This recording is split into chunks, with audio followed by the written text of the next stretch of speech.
Hello, hello. Should be live, should be good. This is a kind of a spur of the moment thing. Thinking about it, was really sure if I was gonna go live tonight. Decided to anyway. How's everyone doing?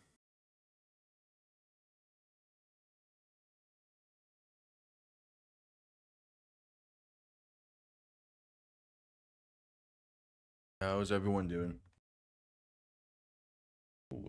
Good. Yeah, Ravens Chargers should be a one hell of a game to end week 12. This should be it should be a damn good game.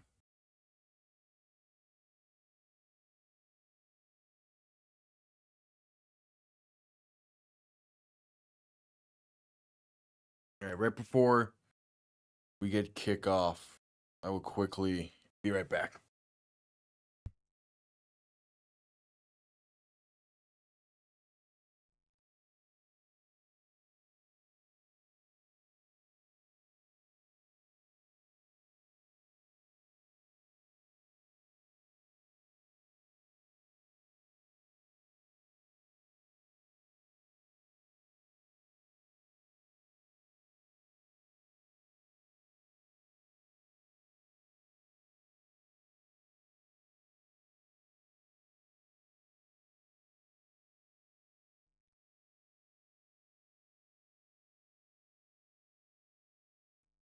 All right.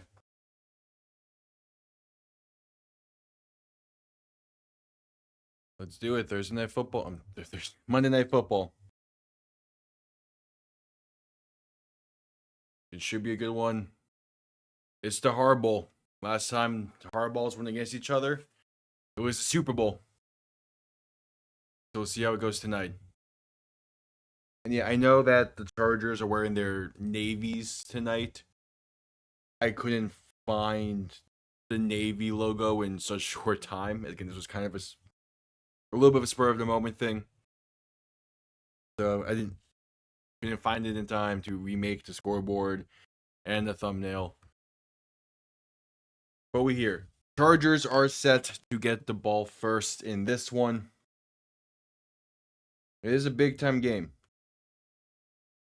Because really, either way, the Dolphins kind of benefit out in this one. We'll say I do really like how that Navy looks. We'll say kickoff underway. Monday Night Football begins with a touchback out the back of the end zone, touchback down in the end zone, and that will be the Chargers beginning their drive at the 30. Yeah, this is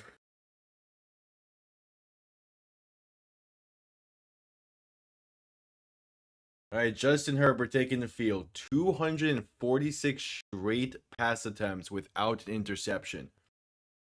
That's a hell of a stat. That is one hell of a stat. All right, first play of the game. Herbert under center, back behind him. Two receiving options to each side. Gonna send a tight end in motion left to right. Now making adjustments at the line. Just gonna motion the tight end back to his left and go into shotgun. Herbert going to hand it off first play of the game up the middle. And that's gonna go absolutely nowhere. Stonewalled at the line for a loss of about 2, maybe 3.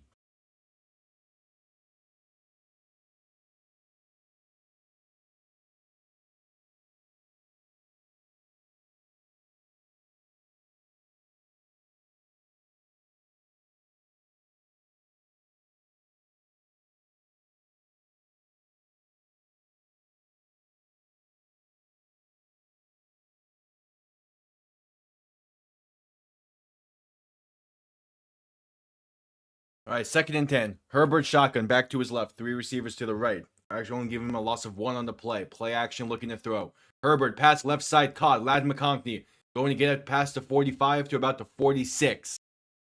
A first down for the Chargers. 2nd play of the game. Really nice back-to-back plays there. Right, I wouldn't say really nice, but a good 2nd play to bounce back after what was a bad first play of the game.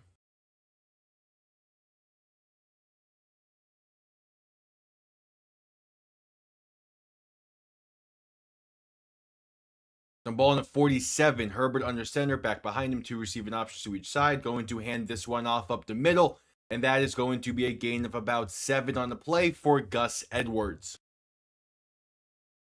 Good shit. Keep it moving.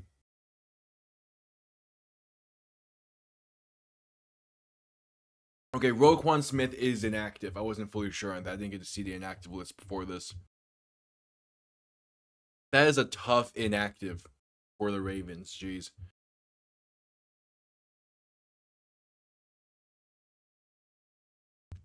All right, 2nd and 3. Herbert under center, back and fullback behind him.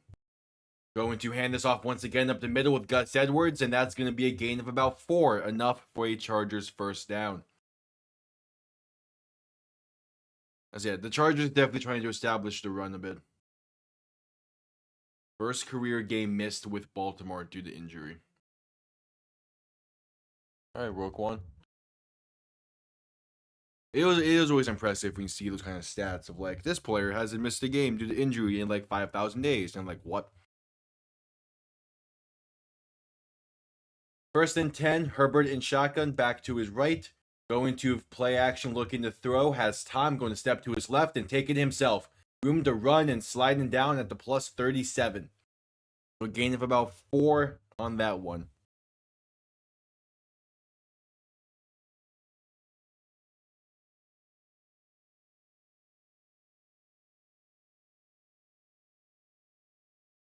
I mean, it's Herbert's mobility is not used often. It's not showcased too often. But he does have it. Herbert in shotgun, back to his left. 2 receiving options to each side. Going to send the receiver in motion as he hands this off up the middle with J.K. Dobbins and good blocking, room to run. Going to pick up the first down and more, down to about the 25-ish yard line, I believe. Hey, instantly right back to it.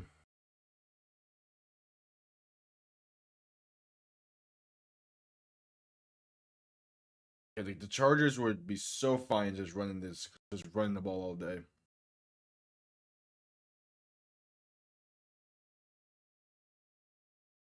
Oh yeah, this is a revenge game for Greg Roman. That's right.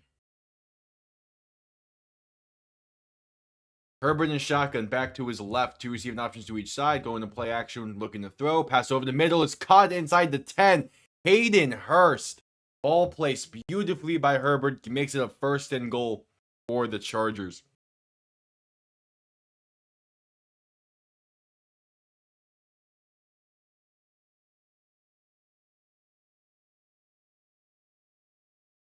Yeah, you're gonna have to be able to play better defensively than that. You can't leave the middle of the field that open against Herbert. Ball now on the 7. Herbert in shotgun, back behind him. Handoff up the middle with J.K. Dobbins. Gonna get to the 5-yard line before being stood up.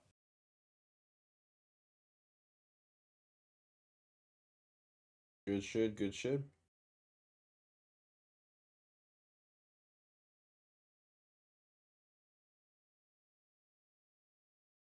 And yeah, also J.K. Dobbins. I forgot how many Ravens are on this Chargers staff and team.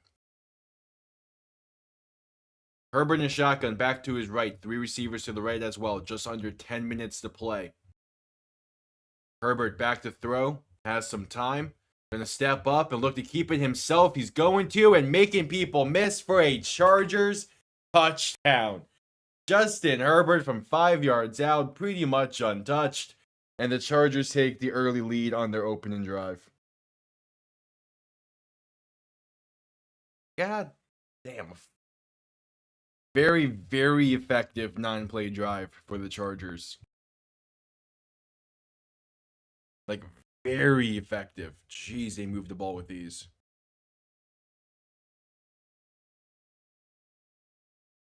All right, now the extra point try to make it a 7-point game. With 9:45 to play, kick is up and good. All right, so that's how the Chargers open the game. Time to see how the Ravens respond. Definitely could see this game becoming a shootout, especially with Roquan Smith not playing. He's like the linebacker core for Baltimore now is not as strong as it normally is.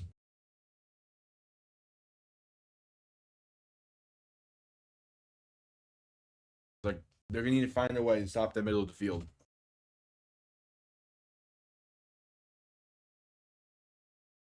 Otherwise, they're in a bit of a pickle here.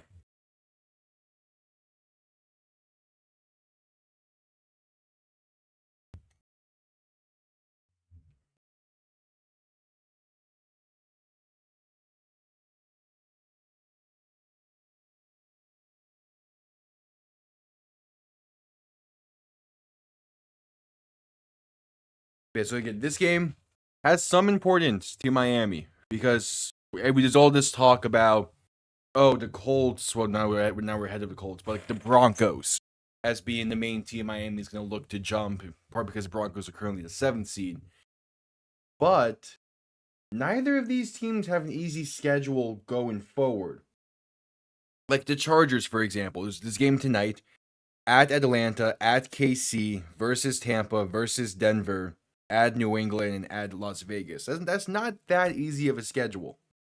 On the flip side, Baltimore plays Philly next week, and they still have to play Pittsburgh, Cleveland, and Houston.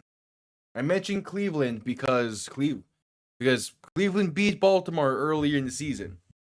Like, it's definitely not an easy road for either of these teams coming up. Neither it is for Denver. That's why Miami is still comfortably in this if they can win Thursday night. But obviously, the idea is this game is not going to mean a whole lot. But again, who knows?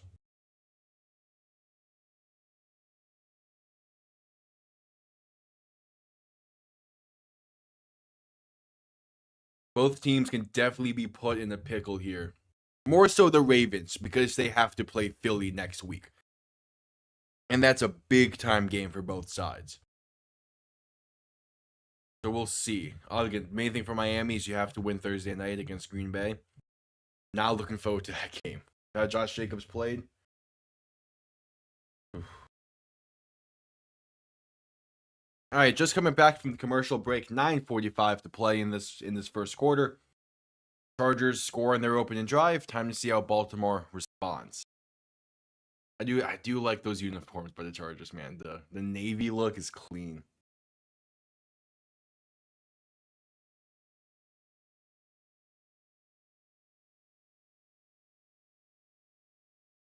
All right, kickoff underway.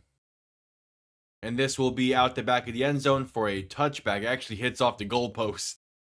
And out comes, I believe, MVP front, or used to be MVP front runner at the very least. Lamar Jackson coming onto the field. They're looking to respond after the Chargers opening drive touchdown, in which it was a pretty solid opening drive touchdown. That opening drive for the Chargers was real nice.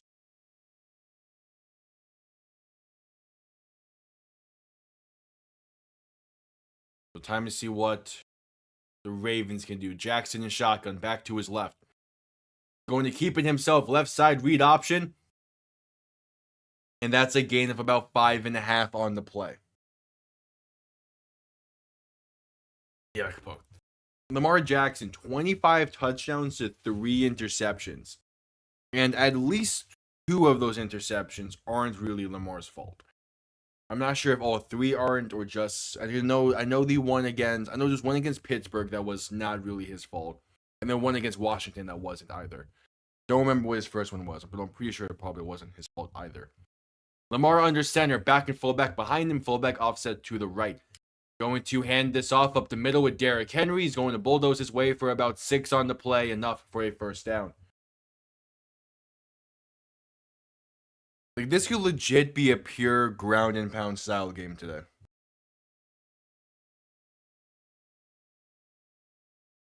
The Ravens offense, insanely good offense. 30 points a game. Derrick Henry had 13 rushing touchdowns. Plus, they get Tyler Linderbaum this game. He's active. There's a big piece for that offensive line. Lamar under center, back behind him. And going to play action, looking to throw, rolling right, buying time. Pass right side is a incredible grab by Nelson Aguilar. Going sky high for that one, but there's a flag on the play.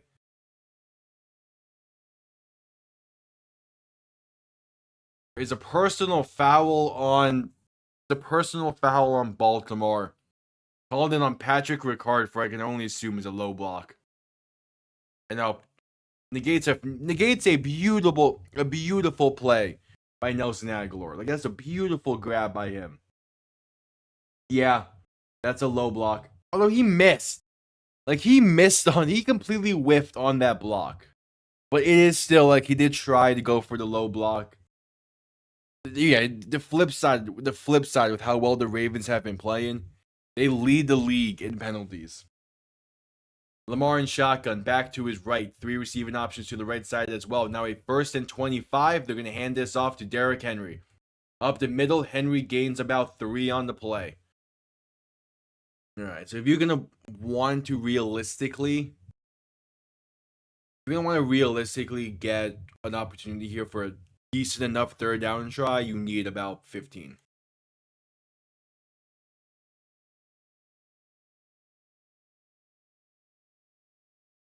And Derrick Henry's being taken off the field. Good sign they're probably going to pass it here.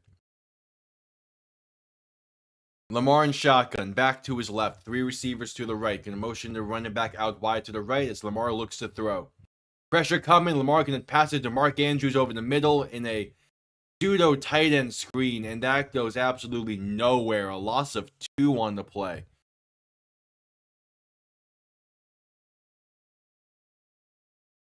No, not loss of 2. A gain of 2. My bad. Gain of 2. Yeah, like this Chargers defense, one of the best defenses, if not the best defense in the NFL. A 3rd and 20 coming up for the Ravens. Again, that personal foul penalty screwed this drive over. Lamar in shotgun, back to his left. 3 receivers to the right. And he's going to look to throw. Has some time, going to step and throw one left, throw one right side, but it's overthrown and nearly hits Marlon Humphrey on the sideline. So it's a drive that died pretty much instantly due to just a bad penalty. And that's 4th and 20. Out comes a punting unit. Not the kind of drive you wanted. But with how effectively the Chargers moved down the field to begin the game, you needed a better drive than that. But Baltimore's punt comes off clean. And it's going to be caught out of bounds near the 13, 14-ish yard line. That's where Justin Herbert will begin this next drive. 6.5 to play in the first. And we'll head to a commercial break. Yeah, that's just such a bad opening drive.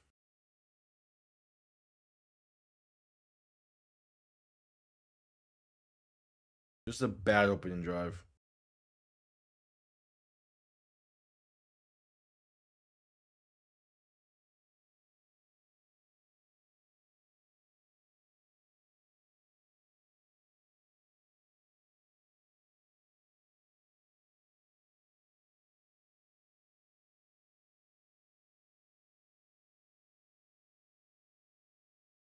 Ugh.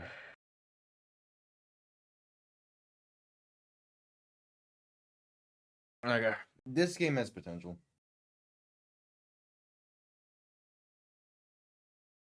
I mean, yeah, just based off of those 2 opening drives, it definitely looks like this is the Chargers' game to win. I was going back and forth when I was making my predictions for this game because like it legit could go either way. But it is a case of like so far this season, the Ravens have struggled against playing good defenses more so than the Chargers' defense has struggled against playing good offenses. I still picked the Ravens in part because I figured Roquan Smith would be playing and make it more difficult over the middle. But he's inactive. We'll see again. It is really, really hard to gauge. Typically, it is hard to gauge how a game's going to play out purely based off the opening drive. But we'll see. Like the Ravens had a decent drive build in until just that really bad personal foul the really bad personal foul penalty on a block that was never B because he missed it. Like that again, that's also the thing with the Ravens is they take a lot of unnecessary penalties.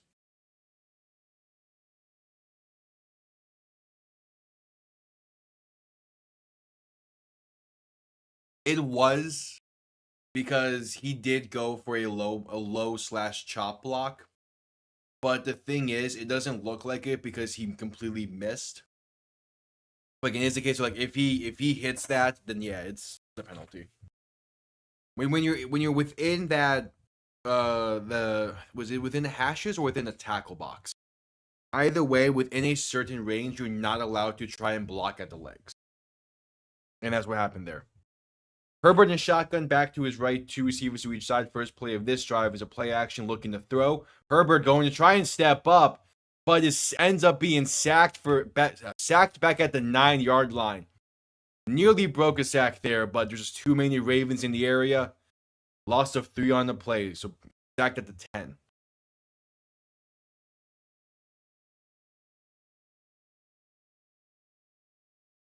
I think they would. I mean, I think they would have called it either way because the idea is, yeah, he did go for that low block, but it's also the case where some refs might be like, well, he missed, so we're not going to call it. It's just a really like tacky thing. Herbert under center, back behind him, gonna play action, look to throw, dump off left side, attempting a screen to J.K. Dobbins, but off the mark and dropped. A 3rd and 13 coming up. The Chargers backed up at their own 10.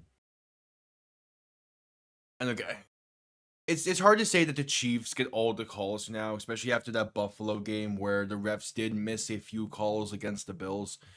It's just the nature. Like no ref is going to be 100% perfect because the nature of things is like half to 60% of the rule book in the NFL is completely subjective. Herbert in shotgun back to his left, gonna look to throw for 3rd and 13. Has some time, pass over the middle. It's caught at the 25-yard line. Glad McConkey on the reception. What a strike from Justin Herbert, escaping near disaster. There was pressure in his face. And that's a good example of why Roquan Smith not being here is bad, because the linebacker tripped on his way to McConkey and could have made a play on the ball if he didn't. Damn. And Herbert under center, back behind him. 1st and 10 from the 25 is a handoff right side for J.K. Dobbins. A good rushing lane to get 5. About 5.5, but there is a flag on the play. This one might be coming back. Yep, holding on the Chargers is the call.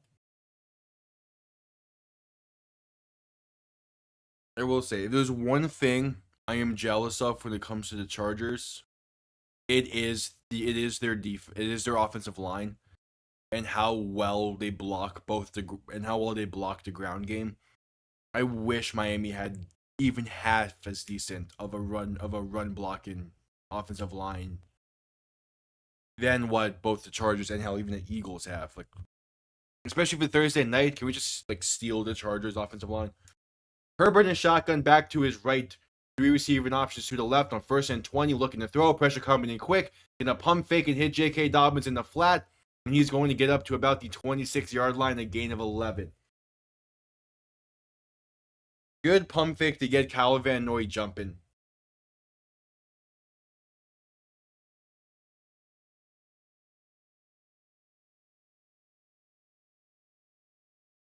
Also, we should have had an injury report today for Miami, right? Or is that tomorrow? Yeah, I think the first release is tomorrow, actually. All right. Herbert shotgun back to his left, 2 receivers each side. Can send one of them in motion, right to left. Back to Herbert's left for 2nd and 9. Gonna toss it left side with J.K. Dobbins. Some great blocking there, and going to get up to about the 31-yard line. A gain of, what's that, 4? Set up a 3rd and short. Yeah, gonna be 3rd and 5. The Ravens defense gonna need to make a stand here soon. You can't go down by too much against the Chargers when their defense is playing so well. So Herbert alone in shotgun, 3 receivers right, 2 to the left. Gonna make adjustments at the line as Baltimore is looking to send pressure. Herbert back to throw. Has time, good blocking. Stepping right, going to throw it, and that is going to be dropped. A good hit forces the ball loose, and the Ravens defense gets off the field. Jalen Reagor was the intended target. How many like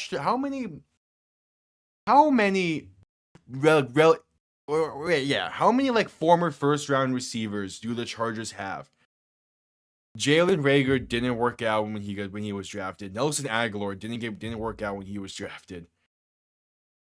Deontay Johnson's in a weird spot right now, as there's a flag pre-snap before the punt. I swear, if this is on Baltimore. No, false start on the Chargers. Gonna push them back 5. So 4th and 10.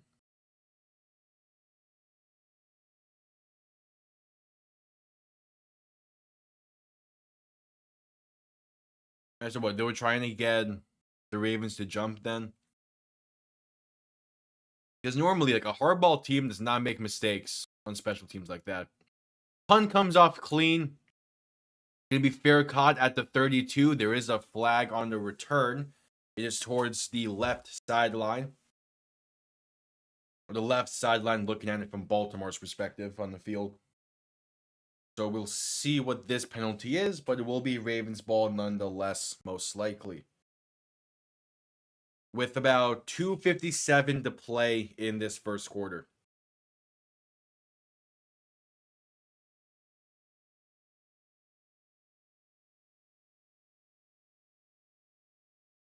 Personal foul. Personal foul on Baltimore. Forcing the gunner out of bounds. So it is first down Baltimore, but what is 15 based off of where the fair catch was? If so, that will put Baltimore at around the 17-yard line to begin this drive. And we'll find out after this commercial break.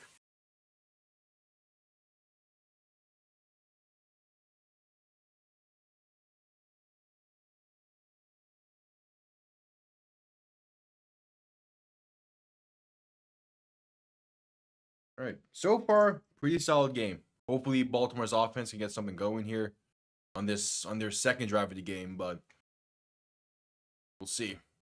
I expect him to be able to. Again, that their opening drive was going well until that penalty against them.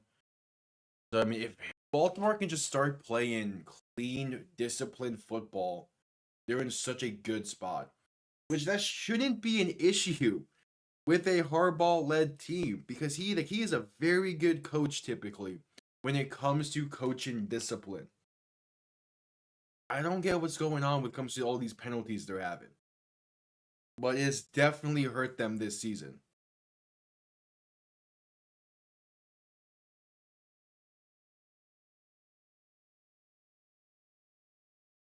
Like, this will also be a good game for the Ravens to win because the Steelers lost on Thursday night last week. So if the Ravens can find a way to win this game, like, they're sitting pretty good.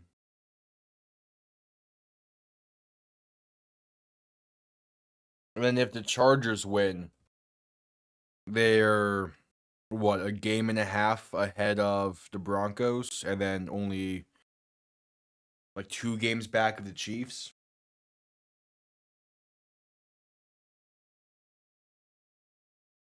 And there you go, showing images from Super Bowl 43. The last time these two coaches faced off against each other, it was a John Harbaugh win in that Super Bowl. Actually, John is 2-0 against Jim. Okay.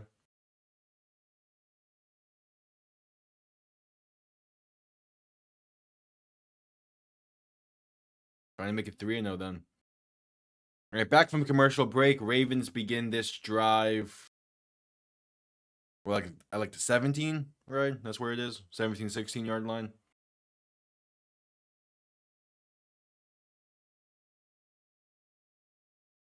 Yeah, ball in the 16. Lamar under center, back behind him, 3 receiving options to the right.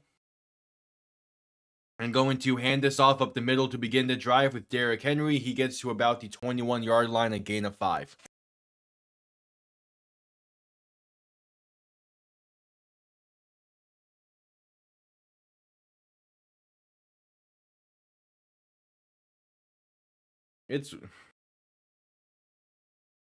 I mean, to be fair, like Jim has himself a championship. He won the Natty last year, so it's something. Jackson in shotgun, back to his right. 2 receiving options to each side. Gonna send Zay Flowers in motion right to left. Looking to throw. Has time. Pass left side is going to be too high for Zay Flowers, who tried to make a jump and grab. And it'll be 3rd and 5. Come on, Lamar. Yeah, that's too high for your Flowers. You get that down more towards the sideline and let him just like grab it and get out of bounds.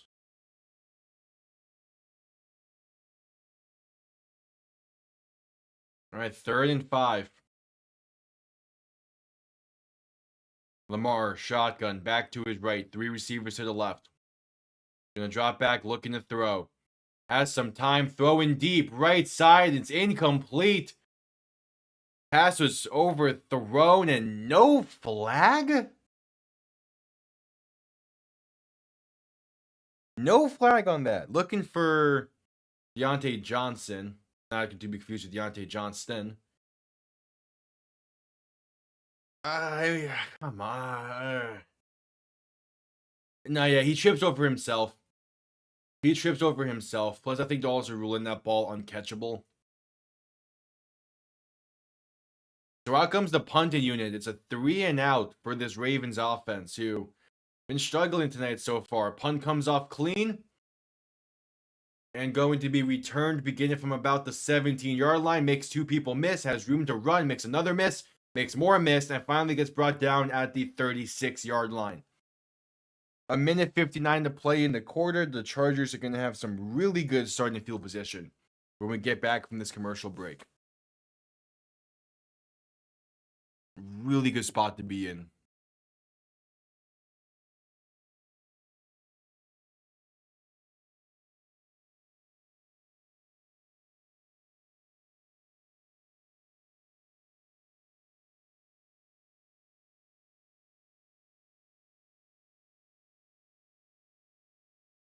I mean, I kind of expected this to be a defensive battle, but at the same time, it's like the Chargers defense playing better than I expected.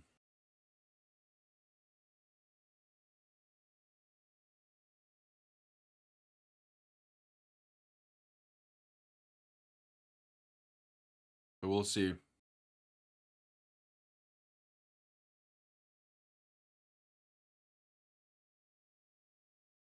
We will see.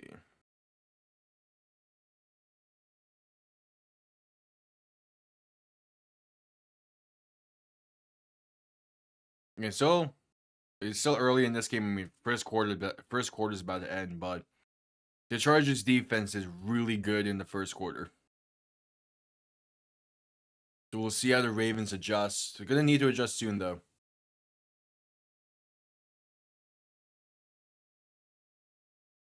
All right, what is? And in the second period for the Panthers, still tied.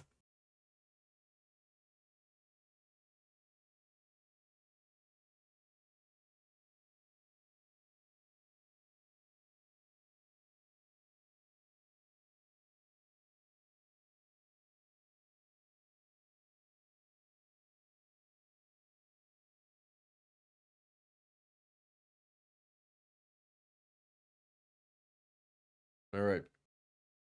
Okay, again, about 2 minutes left. We need about 2 minutes left in this first quarter. Chargers so far looking like the better team, and I've completely forgot that that the Cowboys and Bengals are playing on Monday Night Football in a few weeks, and it's a Simpsons style. Do I go live with that game and I end up watching the Simpsons style one instead of the actual game? Here we go, showing off the AFC playoff picture. Most of the teams are sitting good, but Miami's trying to claw their way back into it. Herbert shotgun back to his left, going to touch past this left side, and that's a gain of about 2, maybe 3. They were faking that touch pass that a lot during that opening drive. They went to it this time. It works well-ish for 3. But yeah, like this has definitely been a Chargers dominating game so far.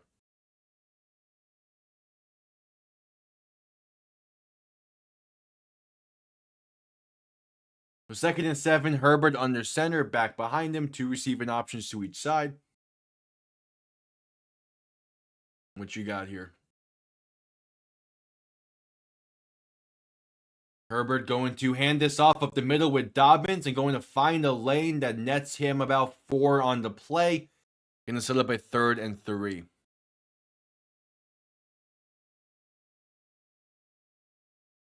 And Dobbins a little slow to get up, mainly because he was underneath a pile. Wait, J.K. Dobbins signed a 1-year deal in the offseason with LA. He has been playing incredibly well this year. Gunn definitely has earned himself another contract. As it's 3rd and 2, Herbert in shotgun, back to his left, 3 receivers to the right. What could be the final play of the quarter as Herbert hands this off up the middle with Dobbins. Room to run, good blocking down the field. Past midfield, past the 40 to about the 38-yard line. J.K. Dobbins.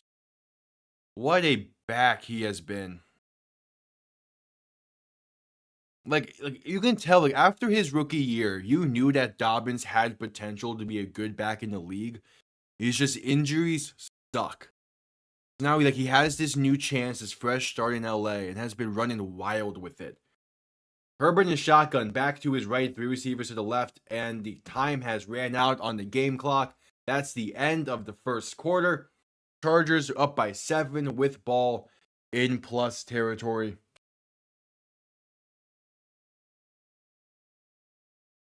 Like the Chargers are in such a good spot right now. Like it is insane. I mean, maybe not insane, but like it's impressive.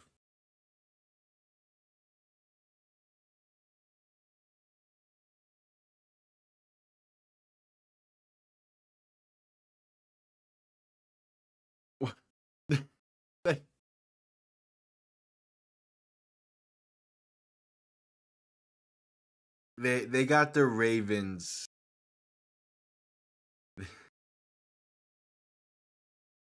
They got the Ravens to do a Craven the Hunter commercial.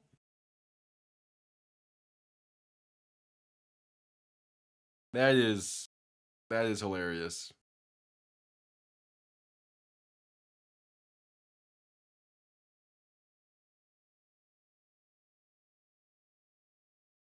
That is Craven the Hunter looks all right, I guess.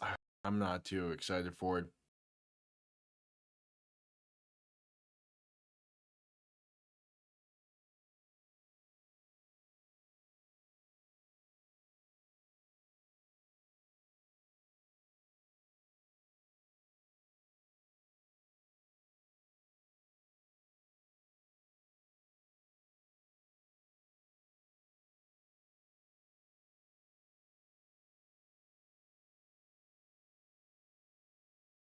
All right, so that commercial break.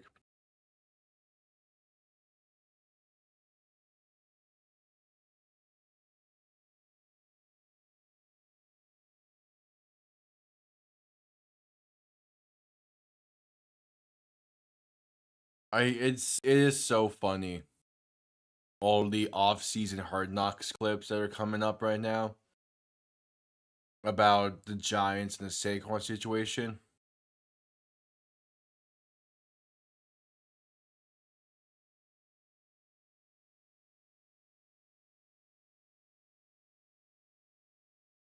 All right, next week, Monday Night Football, Browns and Broncos. That is a damn good game. In part because the Browns have been like slowly playing a little bit better. But like I'm expecting the Broncos to blow them out. But it should, who knows, might be a good game. Herbert in shotgun, back to his right, 3 receivers to the left. First and 10 from the plus 39. Play action looking to throw. Herbert, plenty of time. Pass left side in the flat to J.K. Dobbins. Gonna gain about 6 on the play. Bro, J.K. Dobbins is gonna get an absolute bag.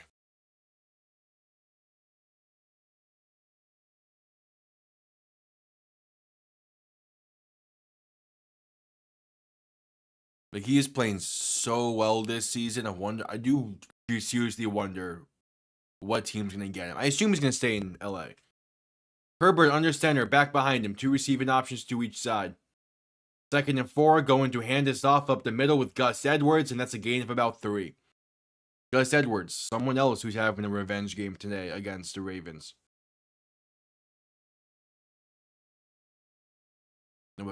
I imagine J.K. Dobbins is going to stay in LA. He's just too good of a fit there. He's just too good of a fit.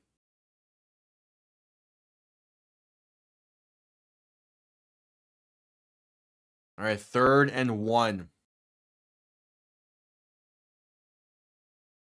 Herbert under center, back and fullback behind him.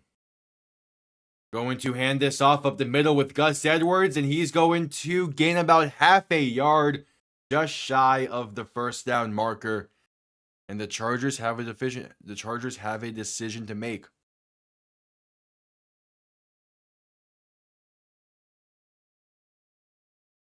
All right, what's the choice?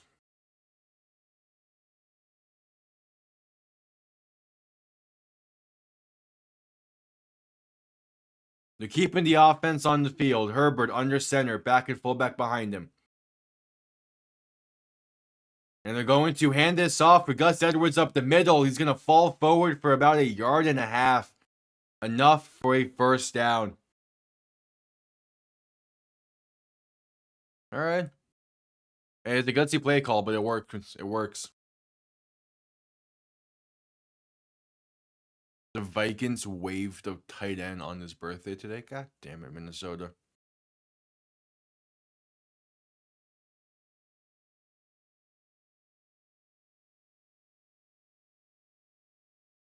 All right, 1st and 10.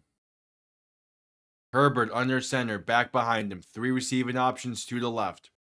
Ball in about the 27-yard line. Dropping back to throw. Has time. Gonna shovel past his forward to Dobbins. Is caught and brought down into 24. A gain of 3. Damn, just a simple shovel pass. Okay.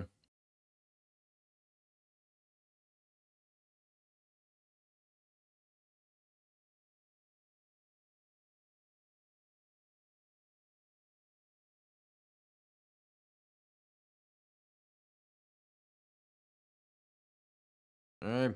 2nd and 7.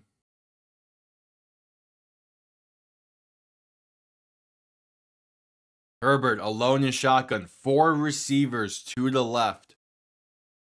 Gonna look to throw. Baltimore sending some pressure. Pass right side. And incomplete. Looking for Deontay Johnston.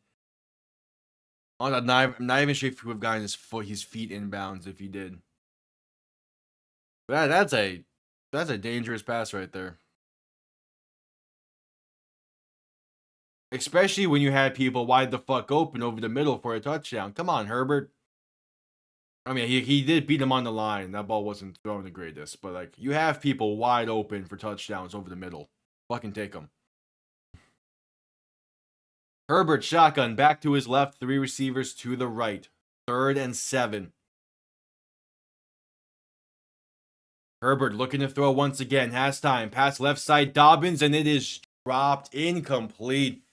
Would have been brought down shy of the first down marker anyway.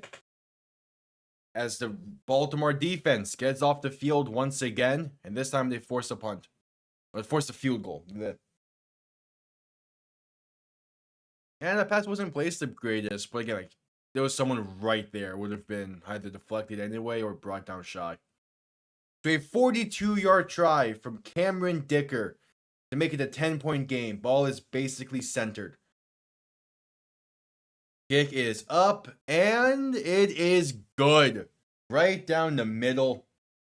Chargers a 10-point lead with 11:26 to play in the first half.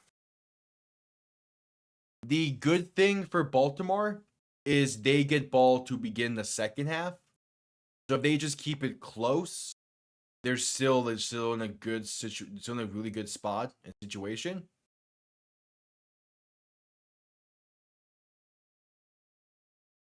But at the same time, like you're gonna need to get this going at some point.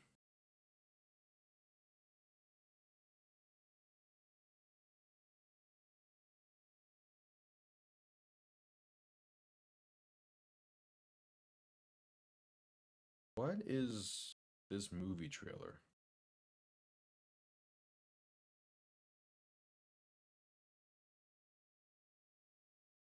Is that this feels like it's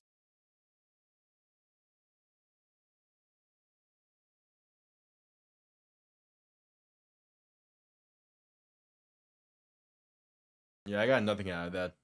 Probably because I couldn't really hear it, but I got nothing out of that trailer.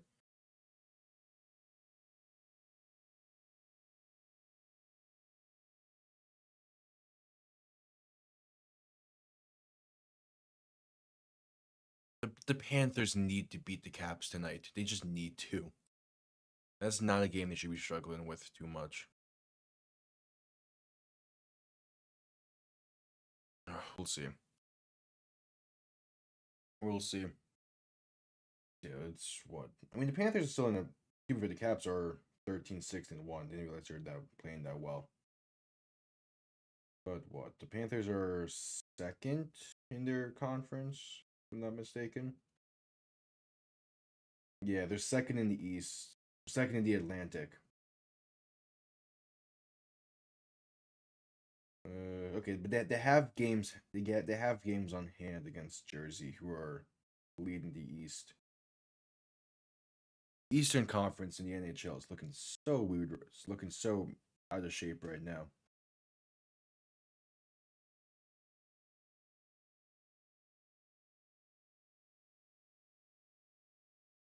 I'm going through the championships of the hardballs.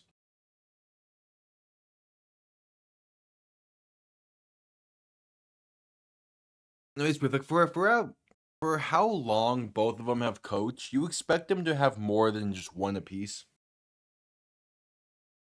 As kickoff underway, this will be down in the end zone for a touchback. Baltimore will begin the drive from the 30. I know it's weird, but dude, do be fair, like Baltimore has been in a very tough division, or is in a tough division, and the AFC is also just has been a really tough conference pretty much since the Ravens arrived. And then I don't know what the excuse is for Harbaugh over at Michigan. And San Francisco kind of got close a few times. Okay, Lamar, you're 1 for 4. You need to throw the ball better. I know you had that one called back, but come on. Jackson under center, back and fullback behind him. Making adjustments at the line, changing the play. Play clock winding down. You need to get the snap off, and they do. Handoff, right side for Derrick Henry. Good blocking and room to run. Gonna get past the 40, enough for a first down and more, past the 45, and down to the 48. All right. Good shit. Like, yeah, that play was really set up by Ricard blocking Derwin James well. Like, that's not a big hole for Henry to go through, and he hits it beautifully. All right, Lamar under center again. Henry behind him, Ricard offset to the right. Gonna shift Ricard over as they hand this off to Henry up the middle. And there's another good rushing lane that Henry's gonna bulldoze through and pick up a first down and more, a gain of about 14, maybe 15 on the play. Back-to-back plays with Derrick Henry running well as it puts Baltimore into plus territory for the first time today. Yeah, Ricard is such a good blocking fullback. Like, jeez. Like, he's blocking head on against safeties and doing really well. Lamar going to hand this off left side for Yeah, hand this off left side for a gain of about 5. And that's Justice Hill on the carry. No idea why I blinked on that for a second.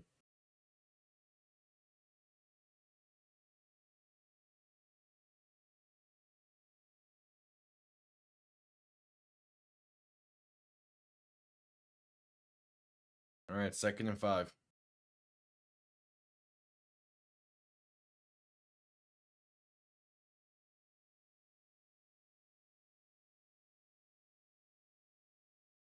Lamar under center, back and fullback behind him. Play clock winding down, going to play action, look to throw. Has time, pass deep, left side for the end zone. And dropped, incomplete by Rashad Bateman. Through the hands, some really good coverage, I will say, though, on that backside. But placed on his chest and just couldn't fully hang on, in part because of the coverage.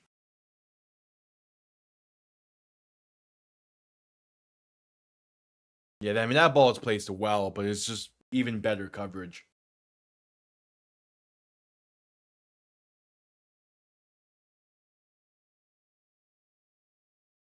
So Lamar in shotgun, back to his right. 2 receiving options to each side on 3rd and 5. Lamar looking to throw. Going to roll right. Looking, buying time. Throwing right side. Caught by Mark Andrews. Inside the 15 to the... or inside the 20 to the 16.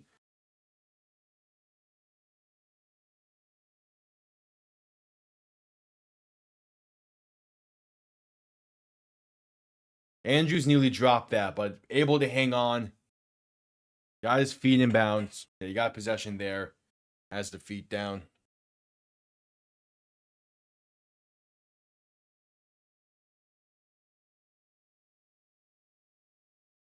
Lamar under center, back behind him.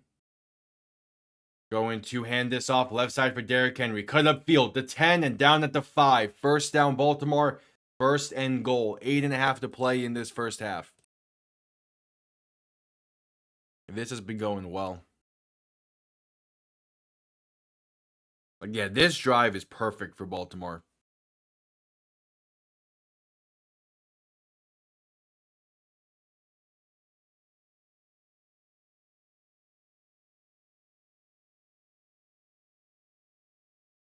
All right, so Lamar under center, back behind him, fullback offset to the right. 1st and goal from the 5. Handoff up the middle for Henry. Going to bulldoze his way, and he is in. Touchdown, Ravens, but there is a flag on the play with just under 8 minutes to go. And it is a legal formation on the Ravens. Calling that one back. Oh, can't be having that penalty. And that was your moment. That was the score you needed. Just can't be having that penalty there. Can't. Yeah, that's a tough one.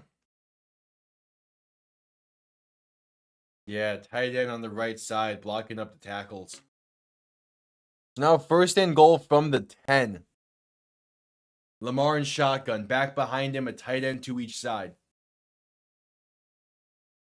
7:55 to play in the half. Lamar going to keep it himself. Read option. Going right side. Good blocking. And Lamar untouched, basically. He is in. Now the Ravens have cut the lead to 4, possibly 3, pending the extra point. I like how Lamar tried to do that stop juke on the goal line. That's a good fake. Could you imagine? Lamar tried to do that job, that stop juke on the goal line, which was the play that like got him a lot of media attention early on in his career, back when he was in high school in Florida. If he would have pulled that off again, it would have been hilarious, but not quite to the same effectiveness. The extra point is up and good. 7:48 to play. Ravens cut the lead to 3, or cut the deficit to 3. And if he pulled that off again, it would have been perfect. All right, that's going to bring us to a commercial break. And yeah, the Manning cast going on right now as well. God damn it, of course the Caps are up by 1 now. Why can the Panthers?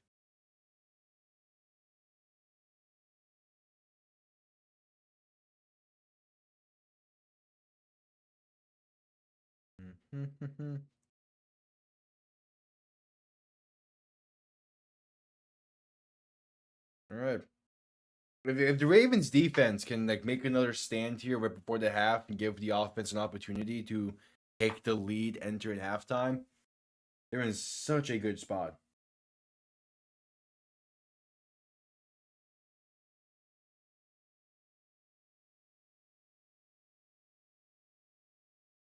Like this is the opportunity for the Ravens. That was a really effective, a really good drive. Lamar starting to get the passing game working a little bit. Had some good throws that were dropped. Had that throw to Mark Andrews that was nearly dropped. But it was a primarily run heavy drive that worked really well. Blocking was going well for Baltimore. Got to be able to keep it up. Simple as that.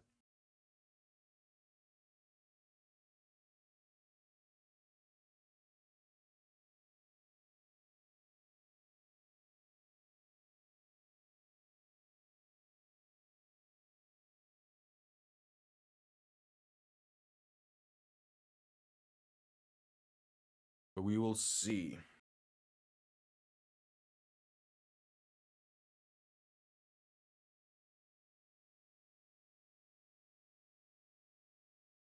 All right, just coming back from the commercial break.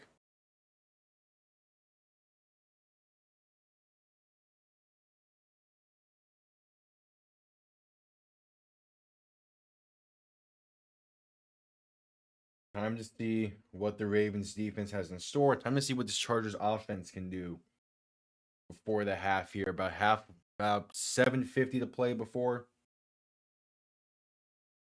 Yeah, roughly halfway into the second quarter.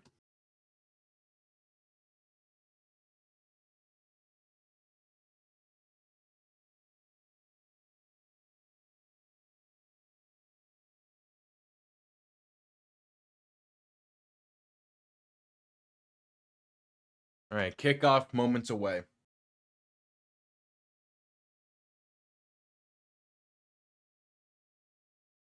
There we go. Ravens sending this one down. This will be down in the end zone for a touchback. The Chargers will begin this drive from the 30.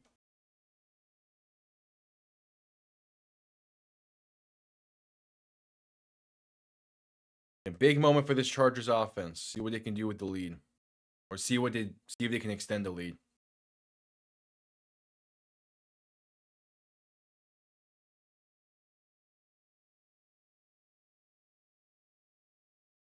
Yeah, so far it's been a very evenly played. It's been a very evenly called game for the Chargers. Good mix of run and pass. Herbert in shotgun back to his left, gonna play action, look to throw. Pass left side in the flat for kind of a screen play. He's only gonna go for about a yard. I mean, it feel like that probably would have worked better if the screen was not caught 5 yards behind the line, but whatever. Yeah, there's a lot of people. Mark Trestman is on the Chargers coaching staff. I did not realize that.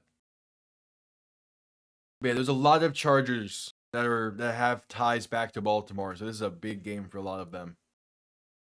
Herbert in shotgun, back to his left. 3 receiving options to the right. Going to play action once again, looking to throw. Pressure coming, rolling left, passing left. Todd for about 10.5-ish, enough for a Chargers first down. I believe that's Joshua Palmer on the reception. Yeah, got his feet in. Good grab along the sideline. Herbert playing well tonight. To be fair, he does normally play well. Herbert under center, back behind him. 2 receiving options to each side. And going to hand this off with Gus Edwards up the middle. And that is stonewalled at the line of scrimmage for no gain.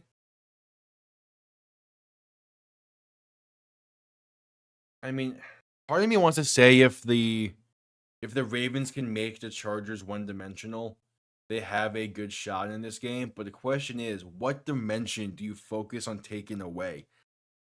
They are good on both sides, and you can't really take away one specifically.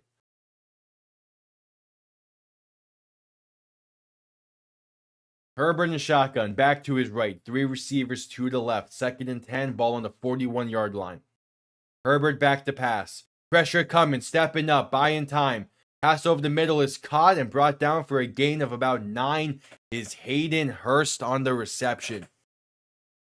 3rd and 1, about 5.5 to play in this first half.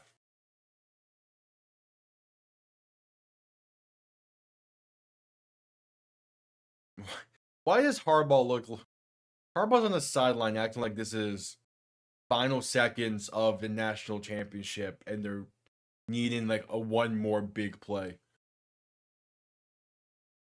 All right, 3rd and 1, Herbert.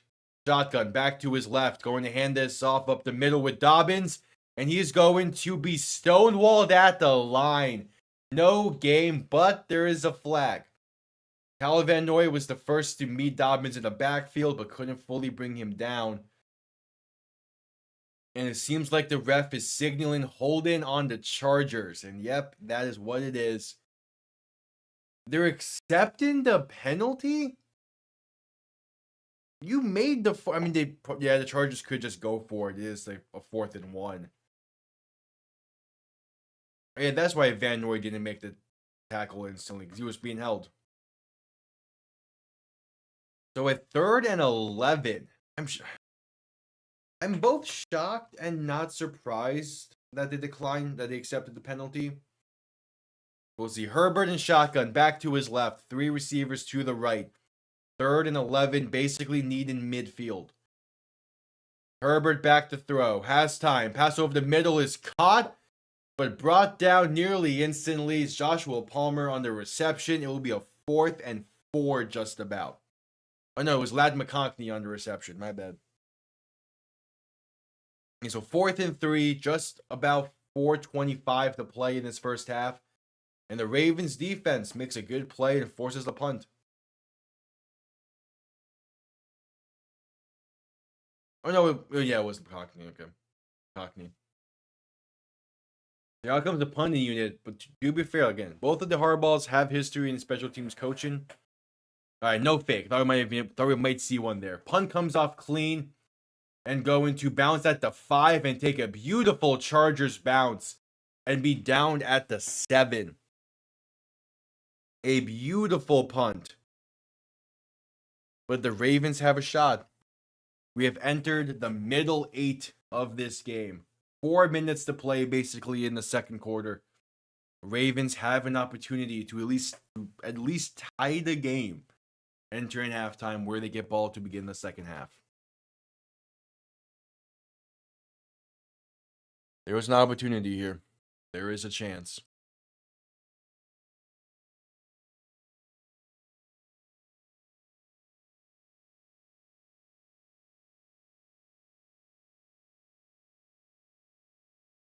Oh boy.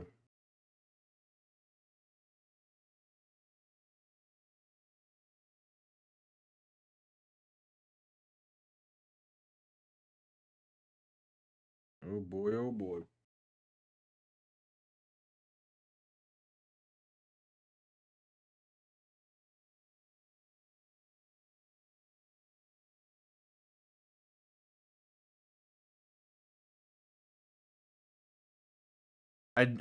It's hard to say what team is playing better right now and which team has the upper hand.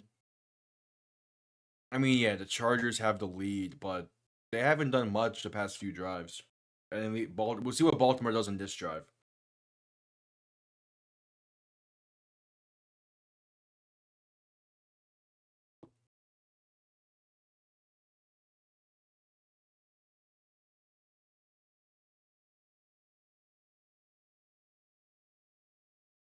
And I'm seeing this post about the Bears passing on Jalen Carter and how like they were gonna regret it. And yes, they probably are. But to be fair, Jalen Carter fell in the draft. He was a 2nd round pick, I believe.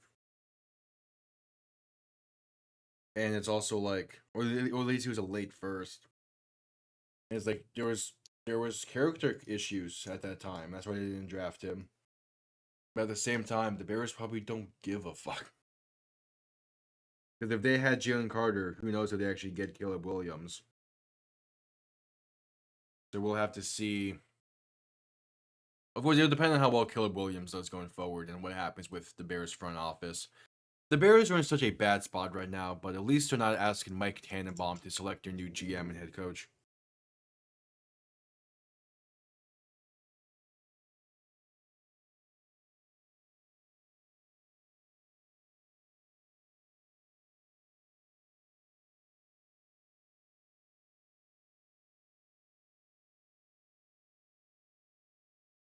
All right, first play of the drive is a handoff up the middle that goes for about 3 yards.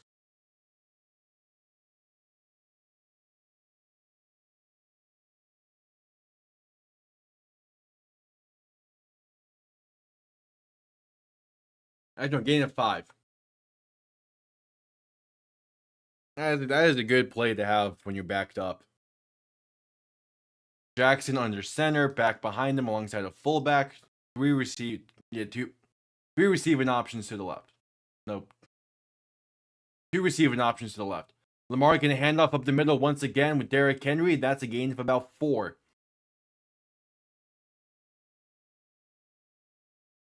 All right. I mean, you got to keep this drive moving a little bit more.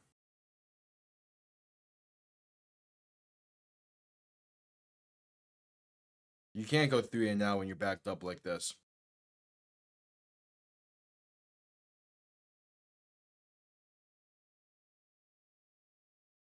Lamar under center, handoff up the middle, and Derrick Henry goes nowhere. Jeez, what was that play call, Baltimore? And Derrick Henry gets flattened. It's a 3 and out. That's such a.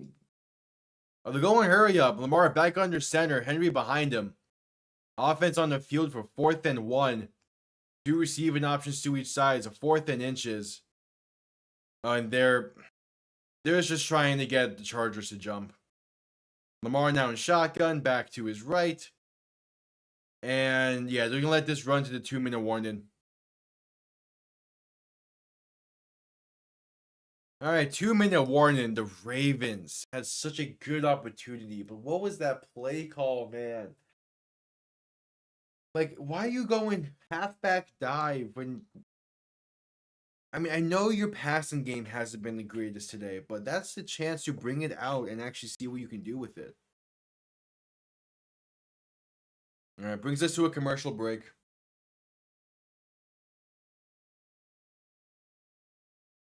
And yeah, the Ravens will be punting this one down.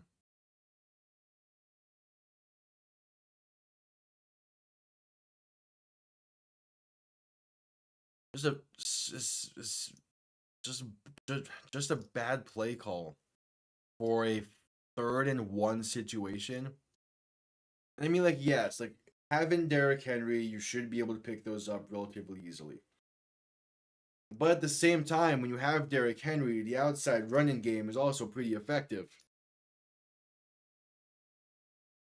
Like, you would much rather get Henry in space against someone like against a linebacker or a safety than have him run up the middle between the tackles, like and into a completely stacked box. Or hell, just play action and let Lamar take it on the outside. He can 100% use his speed to get that.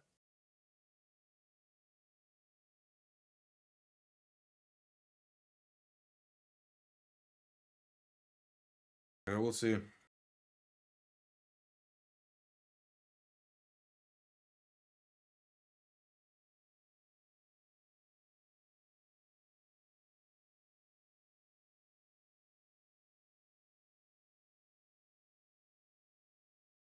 We'll see.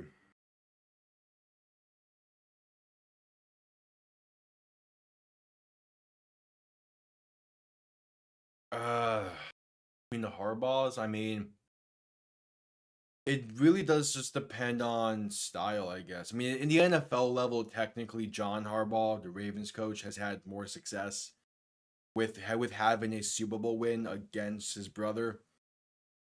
But they both coach relatively similar styles. They both are effective with their styles they like to run.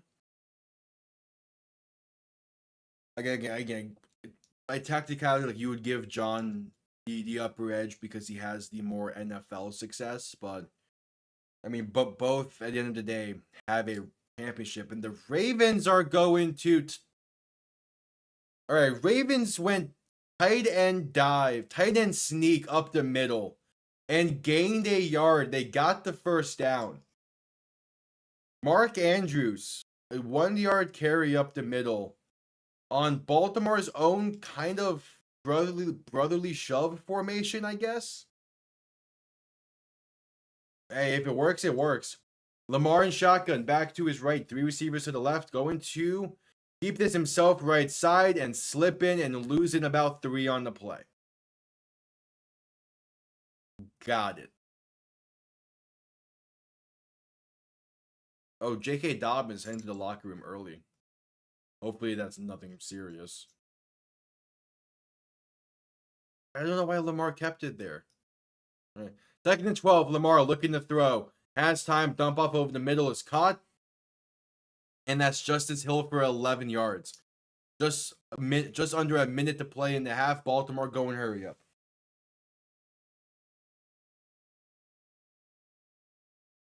Lamar in shotgun, back to his right, looking to throw. Has some time, pass over the middle, is caught by Zay Flowers. Gonna cut left side, room to run. Has plenty of room down the sideline, eventually getting out of bounds near the 48-yard line. 37 seconds to play. The Ravens just looking for field goal range for Justin Tucker. Yeah, simple hitch route, right side, and Zay Flowers uses his speed to get towards the left. Even Lamar's getting out there looking for a block. Good shit. All right, 1st and 10, ball on the 48-yard line. Lamar in shotgun, back to his right. 3 receivers to the right as well.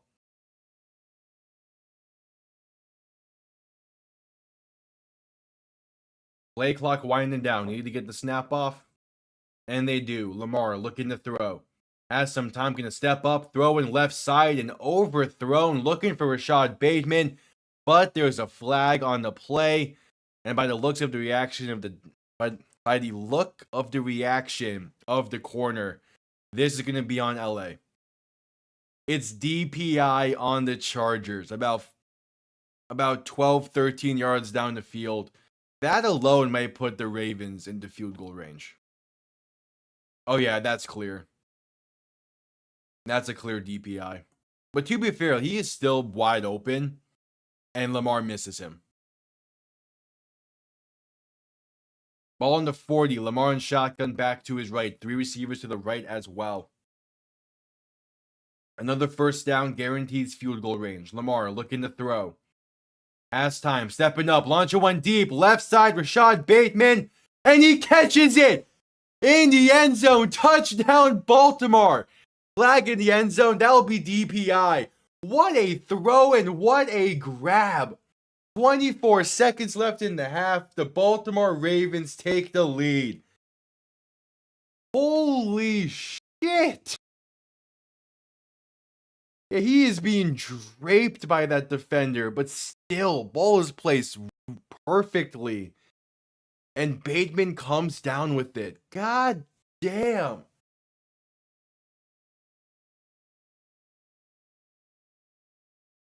That's a hell of a throw and even better of a catch. A 93-yard touchdown drive to end the half.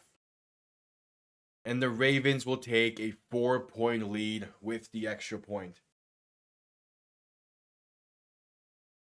Wow. So I believe it was Bateman. It might have been Flowers, but yeah, it was Bateman. Earlier in the game on Baltimore's previous touchdown drive. Or maybe it was a drive that ended up whatever. But on a previous drive for Baltimore, Bateman had a very similar situation, but he dropped it in that situation. Now he catches this one, and holy, what a grab. All right, and J.K. Dobbins is questionable with a knee injury. That sucks, man. Yeah, what a way to end the half for Baltimore. That is a 50-yard throw. That is a 53 air yard throw.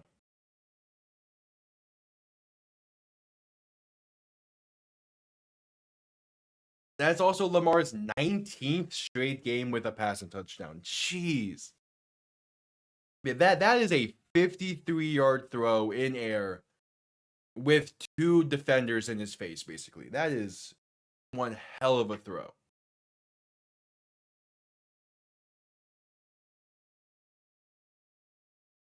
All right, kickoff underway.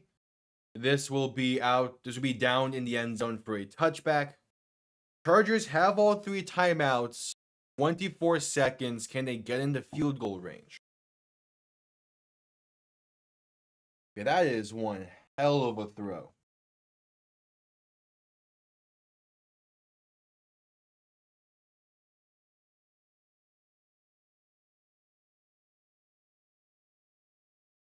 Again, with Baltimore getting the second half kickoff as well. Herbert under center, back behind him. Two receiving options to each side, and Baltimore will call their first timeout. Yeah, my God. Just an absolute beaut of a throw.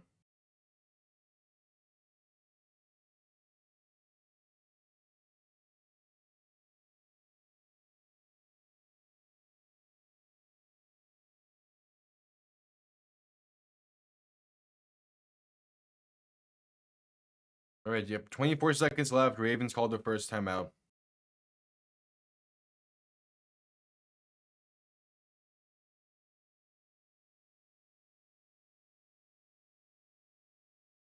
Herbert under center, back behind him. Two receiving options to each side.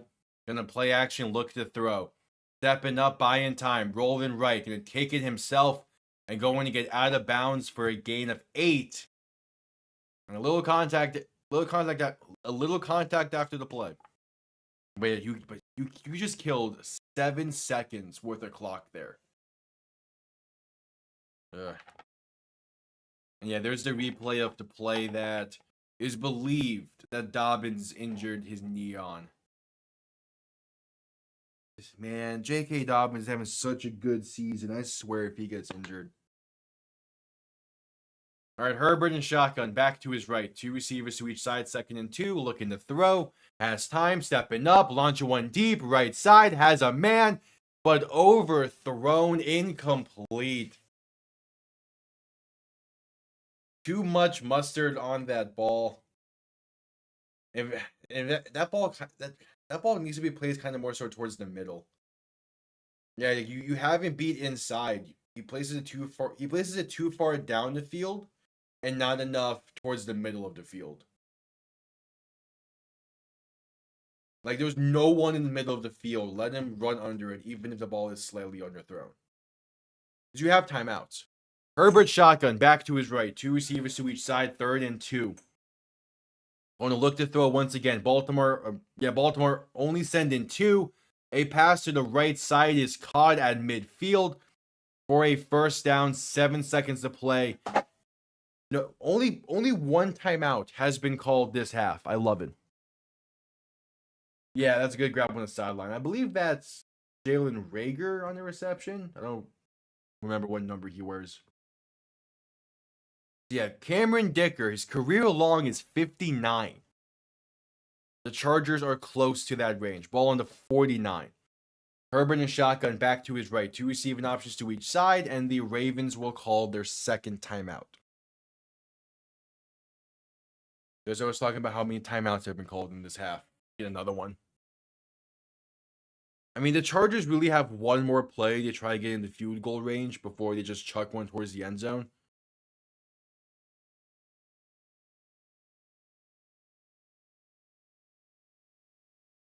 I mean, so far, like Herbert's been playing well, and playing calm in the pocket despite the pressure.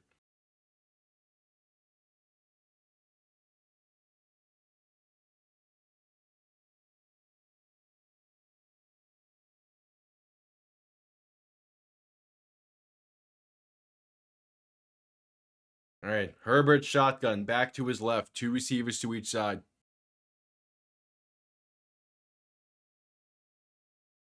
Gonna drop back, looking to throw. Baltimore sending no pressure. Pass over the middle is caught to the 34 by Joshua Palmer, and the Chargers will call a timeout. What the fuck are we doing, Baltimore?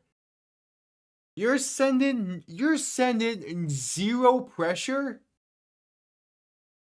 You have 3 D linemen on QB spies when they need about 15 yards in like 5 seconds at the bare minimum. What is that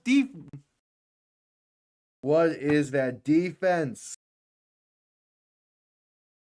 All right.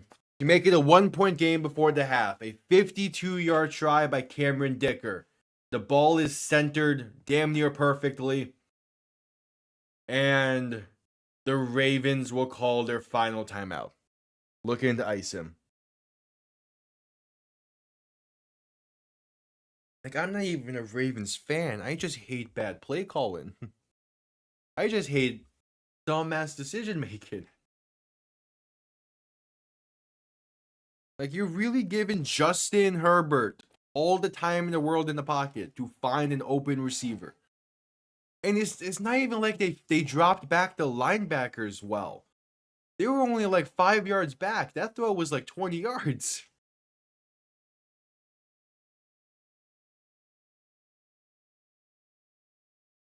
All right, here we go. 52-yard try to end the half. Ball is centered. Chargers to cut the lead to 1. Pick is up. Has the accuracy. It is absolutely drilled. Cameron Dicker bringing us to halftime, a 13-14 game.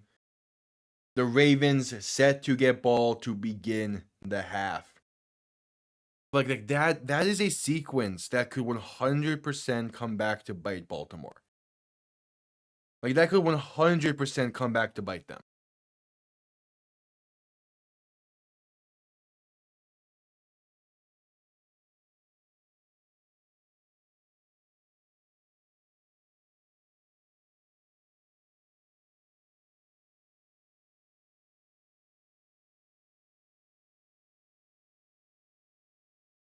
Well, I mean, that's just a bad sequence of the end of the half.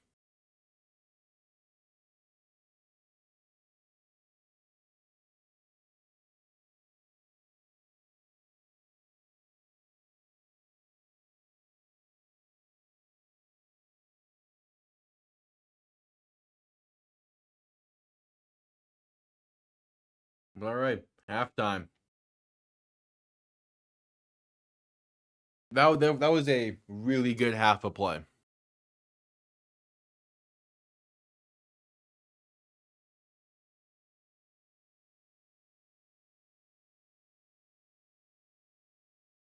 A really good half of play. Baltimore surging on offense there at the end of the half.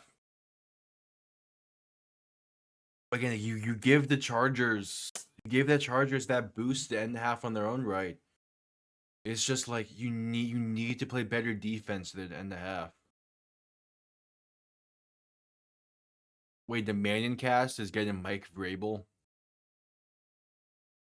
Okay, that's kind of cool.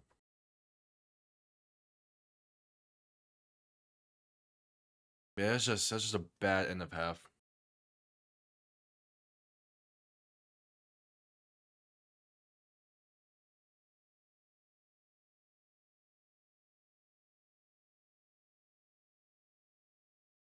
It's such a bad end of half, man. All right, but again, we're at halftime. We're at halftime either way.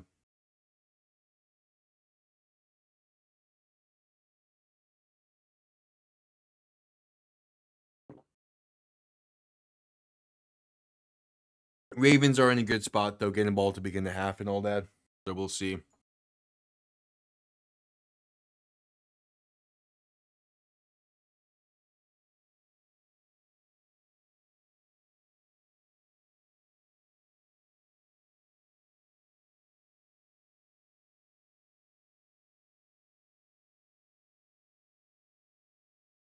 Oof. be like thinking it was expected that this game was going to be a fun one. And like it is definitely living up to the hype.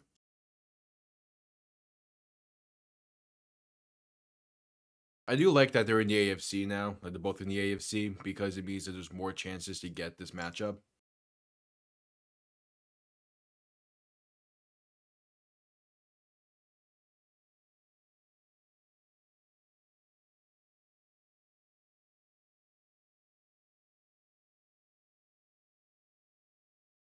Yeah, we'll see.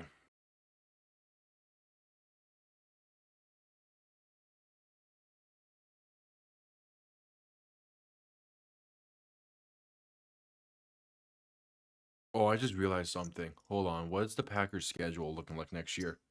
I just realized something. I just saw someone point this out. What is their opponents next year? Wait, because Green Bay might be in such a good spot if they somehow finish third. Okay, so they play.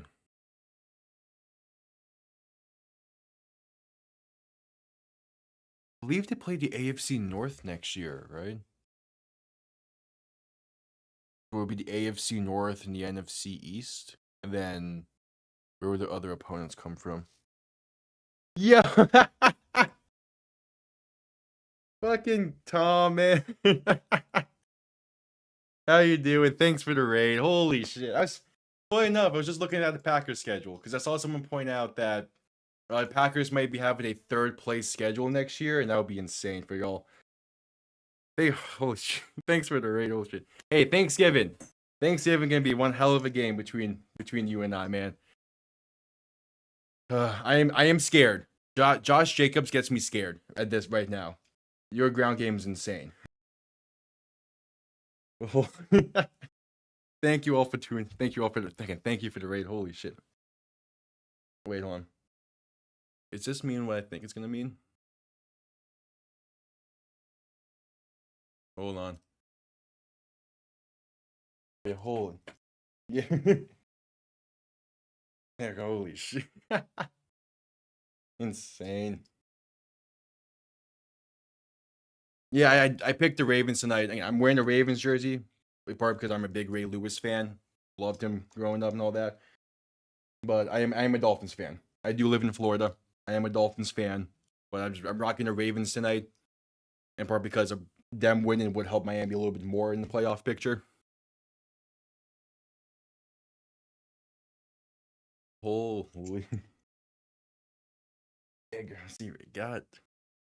And we crossed 300. Yes. Thank you all. Don't have a Tom Brady jersey yet. I might get one. I am going to Boston sometime next year, so if there's still one there, I might pick it up, but we'll see.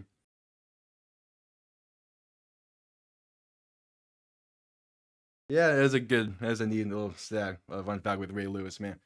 Like, I played quarterback and linebacker a little bit, so that's why like Ray Lewis was the inspiration there. Yeah, the second time Garcia is rated, which I was not expecting. But I'm really appreciative of it. And yeah, again, I am a primary Dolphins fan. I've done all Dolphin games this year. So, and season did not start off great, but I'm happy with how it's at right now. Thanksgiving's gonna be a fun game. God damn. We crossed 300. That's incredible. Thank you everyone who tuned in. Really appreciate it. We're getting to the point where like the holidays are coming, so I have a lot more time to work on some stuff for the off season that I've planned. So if that sounds enticing, stick around. It'd be greatly appreciated. So let's see what I was gonna end up looking at. It's the NFC West and the NFC South they get for like the third place stuff. So they're going to be like really good spot next year schedule wise. Okay, Green Bay, I see you. Yep, I plan to. I plan to keep grinding. That's for sure. I am disappointed with the Niners this season, in part because like injuries have definitely taken a toll on them, and do not blame that at all. Like I mean, it's an excuse definitely, but like even like they've had times this season where they've been like relatively healthy and just have not played well. And even with CMC being back, he has not been playing well. Like the Niners are in such a weird spot this year. I'm curious on what happens in the offseason and if they can turn it around. But I am not complaining as a Dolphins fan that the Niners are struggling this year because it means that our game against them should be a little bit easier. But I think it also is just showing like the Niners are such a wavy team. Like they have past 2 seasons, really good years, and then now they're underperforming. Just like they went to the Super Bowl in 2020, they underperformed the following year. Purdy came in after that, so it's kind of just like the natural order of shit, I guess. Yeah, the Niners is not doing good. CMC, like, I'm disappointed with CMC. Like, he's coming back from a weird injury for sure. But like, I was kind of expecting more. It was kind of expecting Shanahan of all people to start to dial up ways to get him more involved, but just hasn't. And the NFC West is also just a weird division this year, so like it's unpredictable. It's hard to gauge. Like Arizona's game this week was atrocious, and I don't know how.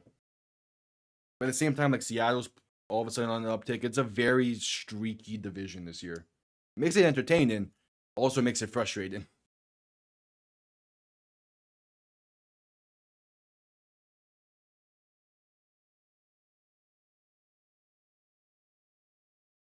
Now that does make me curious what Miami's opponents next year are. Hold on.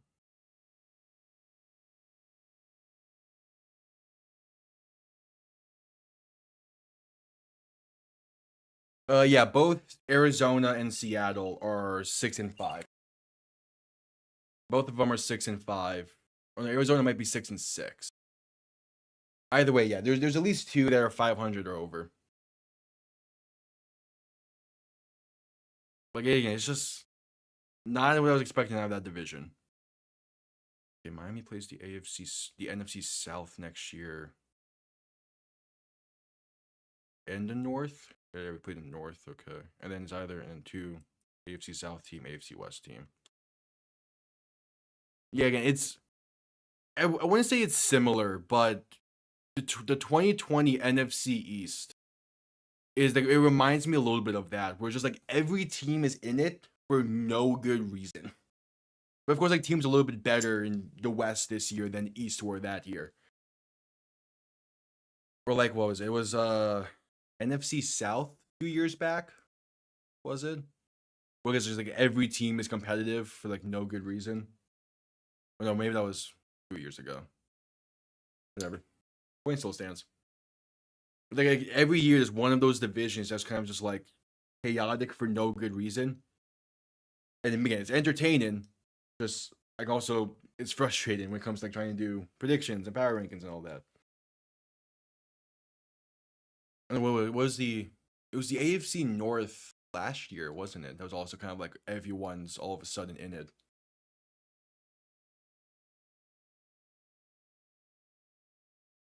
Also, is it weird to say that I like Miami's schedule for next year already, despite not knowing two opponents?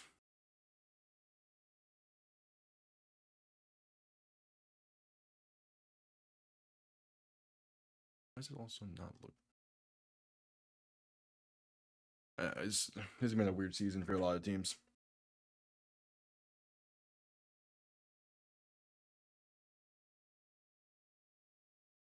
Definitely been a weird year. Hey, because of how like weird, especially the AFC, especially how weird it's been, it gives Miami a shot this year of sneaking into the playoffs. So I will gladly take it. Yeah, again, both of the Southern divisions as well are just someone needs to put things in order. I mean, like, to be fair, like if Tampa did not deal with the injuries they did, and like if Mike Evans did not get hurt, if Chris Godwin did not get hurt, they are probably in a firm first spot in that division. But because they did, they now sit where they are, and also because of the Falcons being the Falcons, it makes that division a lot tighter of a race, and also because like the Saints and the Panthers are looking to come out of nowhere, and like the Texans all of a sudden kind of just collapse in like teams tend to do in the AFC South for some reason. Like, but the only division where it's kind of just like there's a relatively clear front runner is what? The NFC East? Oh no, the AFC East. Yeah, duh. Yeah, it's the Eastern divisions, and those divisions typically have like by this time a clear front runner.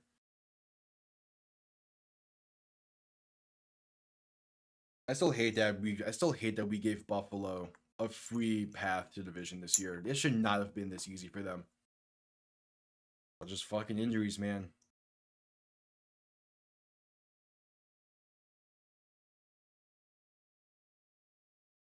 I would say KC is a clear front runner. I mean, if the Chargers lose, definitely they're a clear front runner. I'll give them that. But like they've just been playing such a weird style of football this season that they could slip up at some point. I doubt it, but they could. And who knows what happened in that division? But I do still, yeah, they are kind of a front runner. It's their division to lose still, no matter what the next few weeks look like.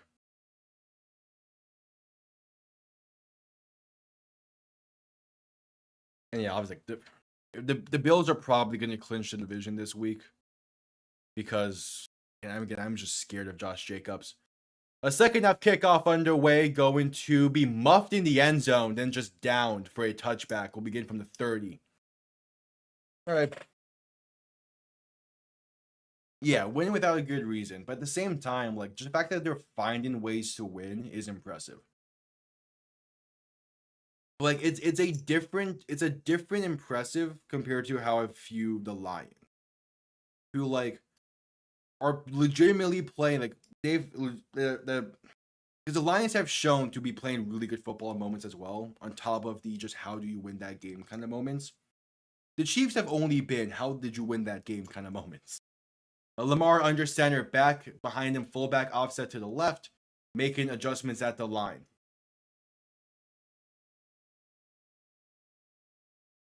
What? All right, going to hand this off right side with Derrick Henry and going to find a way to gain about 2 on the play. Not really good rushing lane opened up and couldn't cut back towards the middle in time. Don't know why the broadcast had a weird glitch out there, but whatever.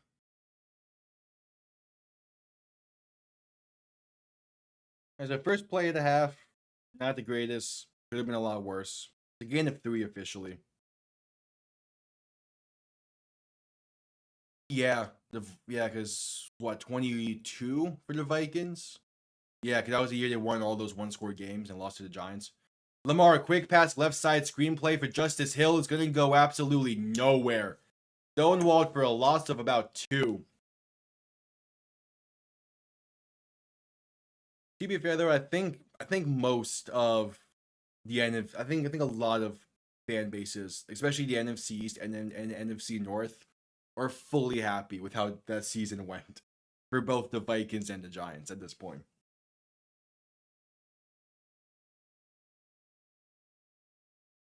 It's crazy, like there's so many butterfly effects in the NFL.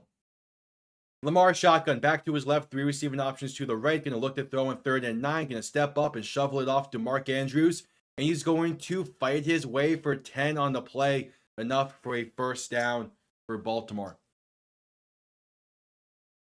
Like I hope to eventually do like a lot of videos on just the sheer amount of butterfly effects. We'll see though.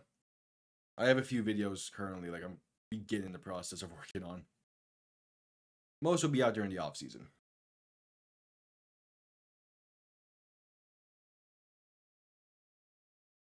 Lamar under center, back behind him alongside a fullback, ball on the 41, going to hand this off up the middle with Derrick Henry, and that's a gain of about 3. All right. Every time I watch the Ravens, the Lions, even the Chargers at moments, like the Eagles as well, like the way the ground game works is so impressive. I wish Miami had something similar.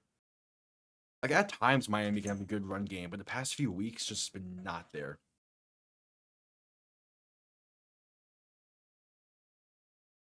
All right, 2nd and 7 from the 45. Lamar under center, back behind him. 3 receiving options to the left side. Going to hand this off left side with Derrick Henry. And that's a loss of about 4 back to the 41-yard line. And just nothing. Like it's a constant back and forth for Baltimore on this drive. Just like, come on.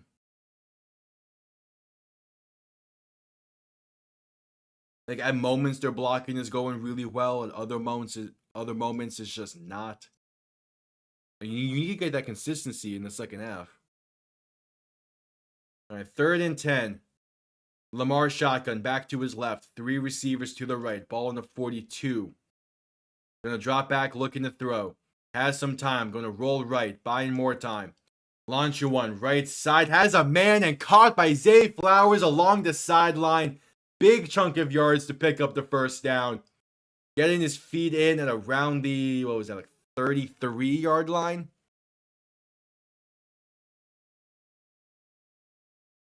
And yeah, great toe drag. Not toe drag, but good toe tap by Zay Flowers. Like there's certain players where like you see them take a big hit and kind of just like that's a normal hit for them. Derrick Henry's one of them. Ball in the 33, Lamar gonna play action, looking to throw. 1st and 10, has some time, gonna step up, rolling left, launch it one deep, left side, end zone, and dropped an interception in the end zone. Oh, right in the basket for Kristen Fuller. Yeah, trying to go for Zay Flowers, but put too much into it. Need to hang on to that ball.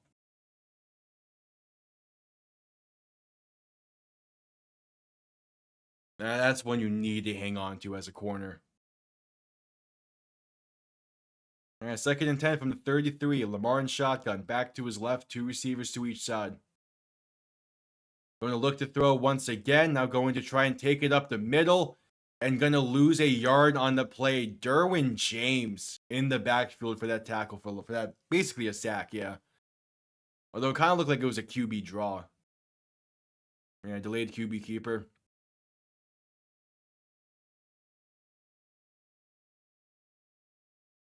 It's just a weird play call. It's basically like, why are you having Justice Hill block 1-on-1 with Derwin James? Like put Derrick Henry there. You would do a much better job if that was a design QB keeper. All right, 3rd and 10. Lamar looking to throw. Has time. Pass over the middle to Zay Flowers. Is caught. Gonna try and bounce towards the right side, but unable to fully get towards the sideline and brought down shy for a gain of 6. And that will send out Justin Tucker to make this a 4-point game with just under 10 minutes to play.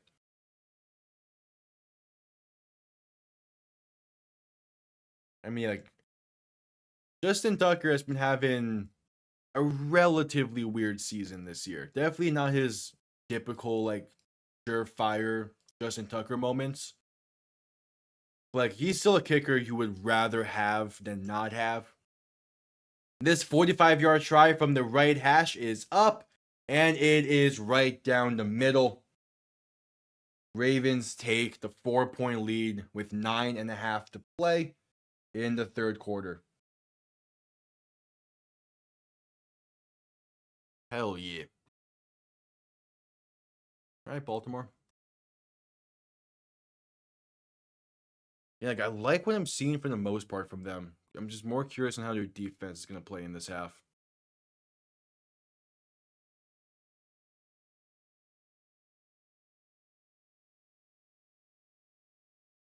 I mean, it's a solid moment. It's been a solid game for Baltimore so far. Now, the Chargers are also. I expect this game to come down to the wire. Any news on J.K. Dobbins? I haven't seen anything yet. I guess we'll about find out. You know, just know he's questionable.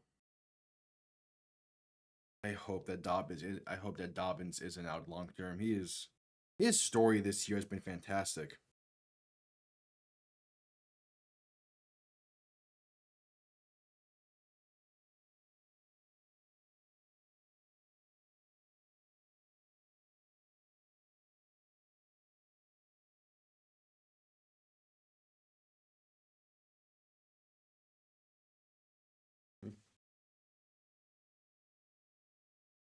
Oh yeah, everybody but the Cowboys and the Lions.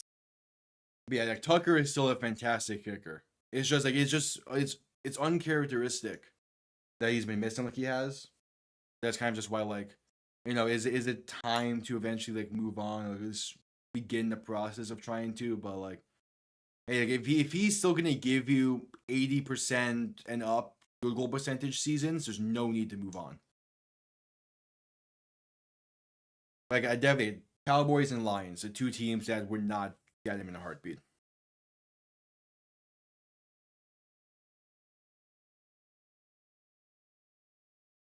I only say the Lions because I mean me saying the Lions is more so a personal thing because I am a massive fan of Jake Bates.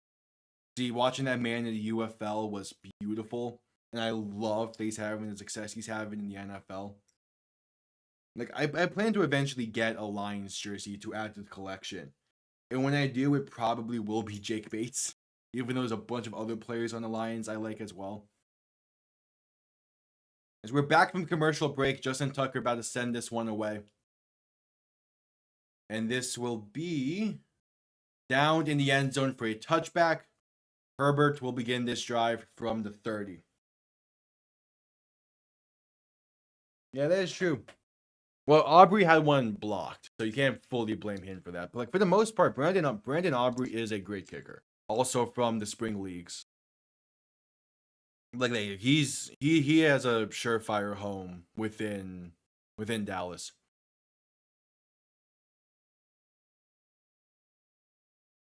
That Cowboys Commanders game was crazy. Just catching up with that while watching the Dolphins was something else. Herbert under center, back behind him, three receiving options to the right, going to play action, looking to throw, plenty of time.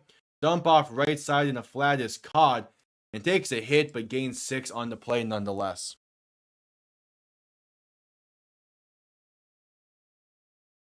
All right.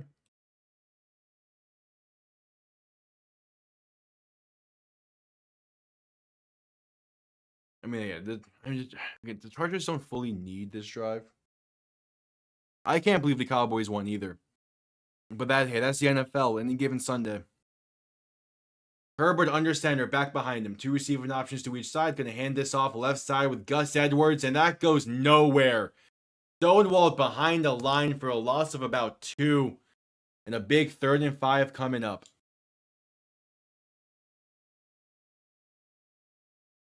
Like, I mean, it's not often that the Eagles fans root for the Cowboys, but they damn sure happy they won yesterday. Especially just the way that they won, being that chaotic of a game. All right, 3rd and 5. Herbert and shotgun, back to his right. 2 receivers to each side. What's the play call here?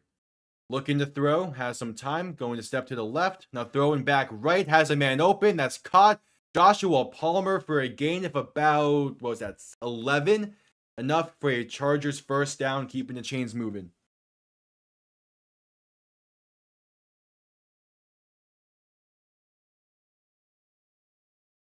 As Herbert's pocket presence has gotten better since he's entered the league. Also, like it's just his patience in the pocket as well. Like he's become such a fun quarterback to watch. Like even more fun. Shotgun back to his right, 3 receivers to the left, going to hand this off up the middle, and that's a gain of about 3-ish. Dobbins still not in. Forget who their 3rd string running back is. It is Hassan Haskins on the carry there.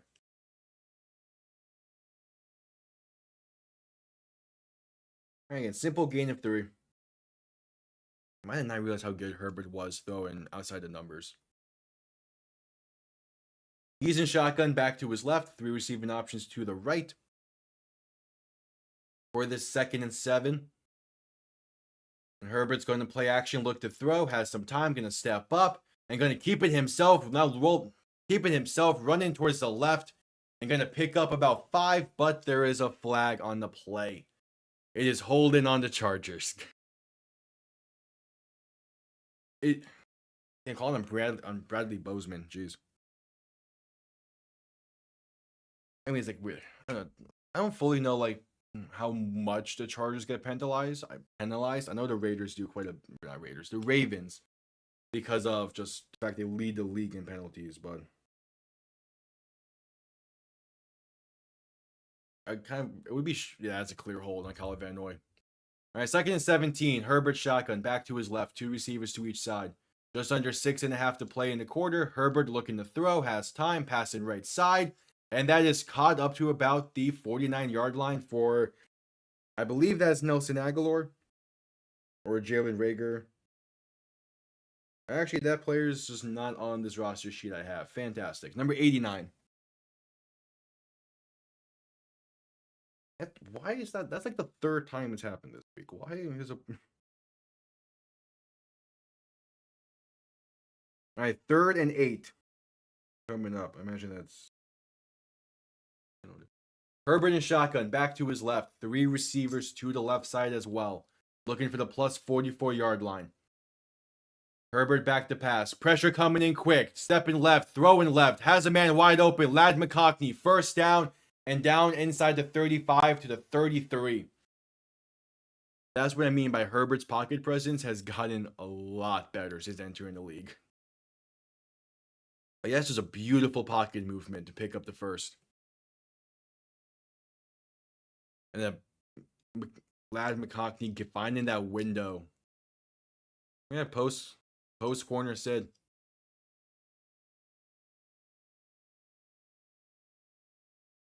Again, great play for the Chargers there, picking up the first. Herbert now in shotgun, back behind him. Three receiving options to the right. Gonna look to throw. Has some time, gonna step up and trying to keep it himself, but just sliding down a yard behind the line of scrimmage. It's a smart decision, nothing open. Felt like he had a running lane, but that lane closed quickly. So just protect the ball and play another down.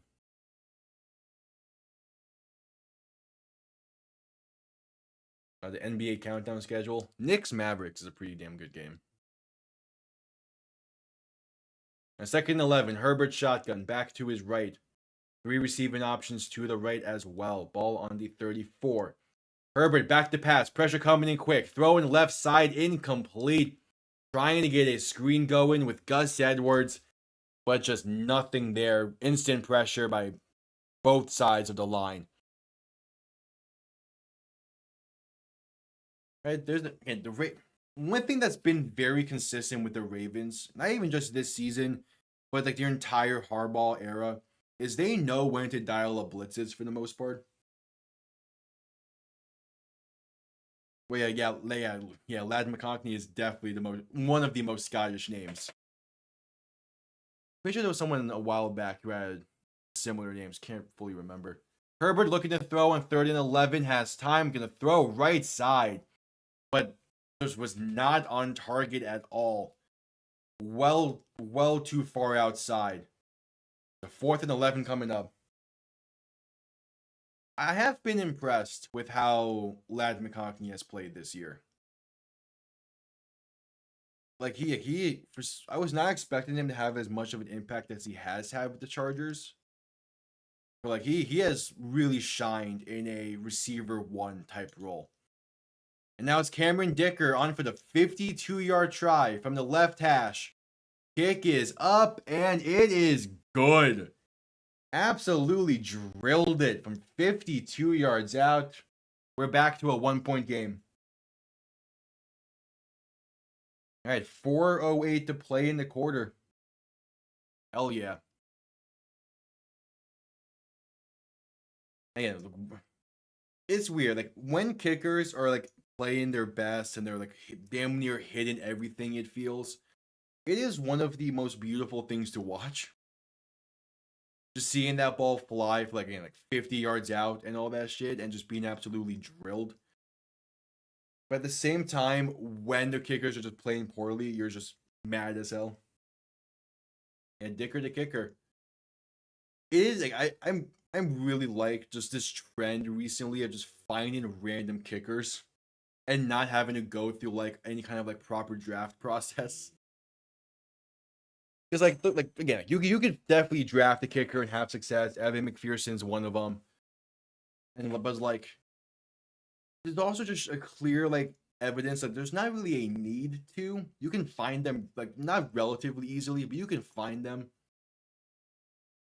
And with the UFL being a thing, like it's even easier to find them now because like most of the kickers in the UFL this past year had a very solid argument to being on a training camp roster at the very least. So like there's that. Like Jake Bates was one of them, and he balling out for Detroit right now.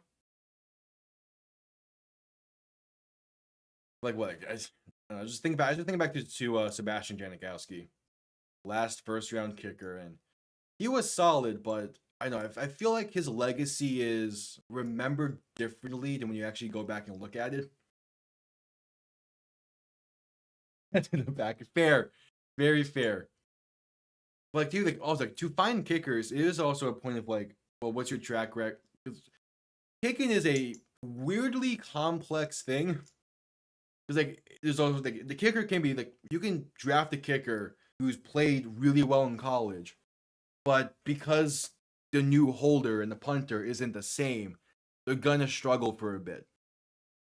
So like, it's fine. It's really important to find both a kicker and a punter that work well together, and to keep both of them long term. That way, like you have faith in the kicker even more. All right, back from a commercial break. The kickoff is out the back of the end zone for a touchback.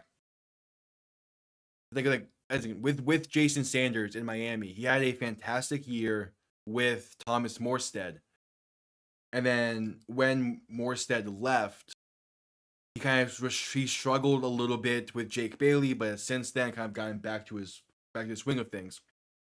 And then before Morstead, when we had Matt Hack. When we had Matt Hack, Jason Sanders was a really good kicker and got paid deservingly. Hack left, we got a new punter who wasn't holding great. Morstead came in, held better.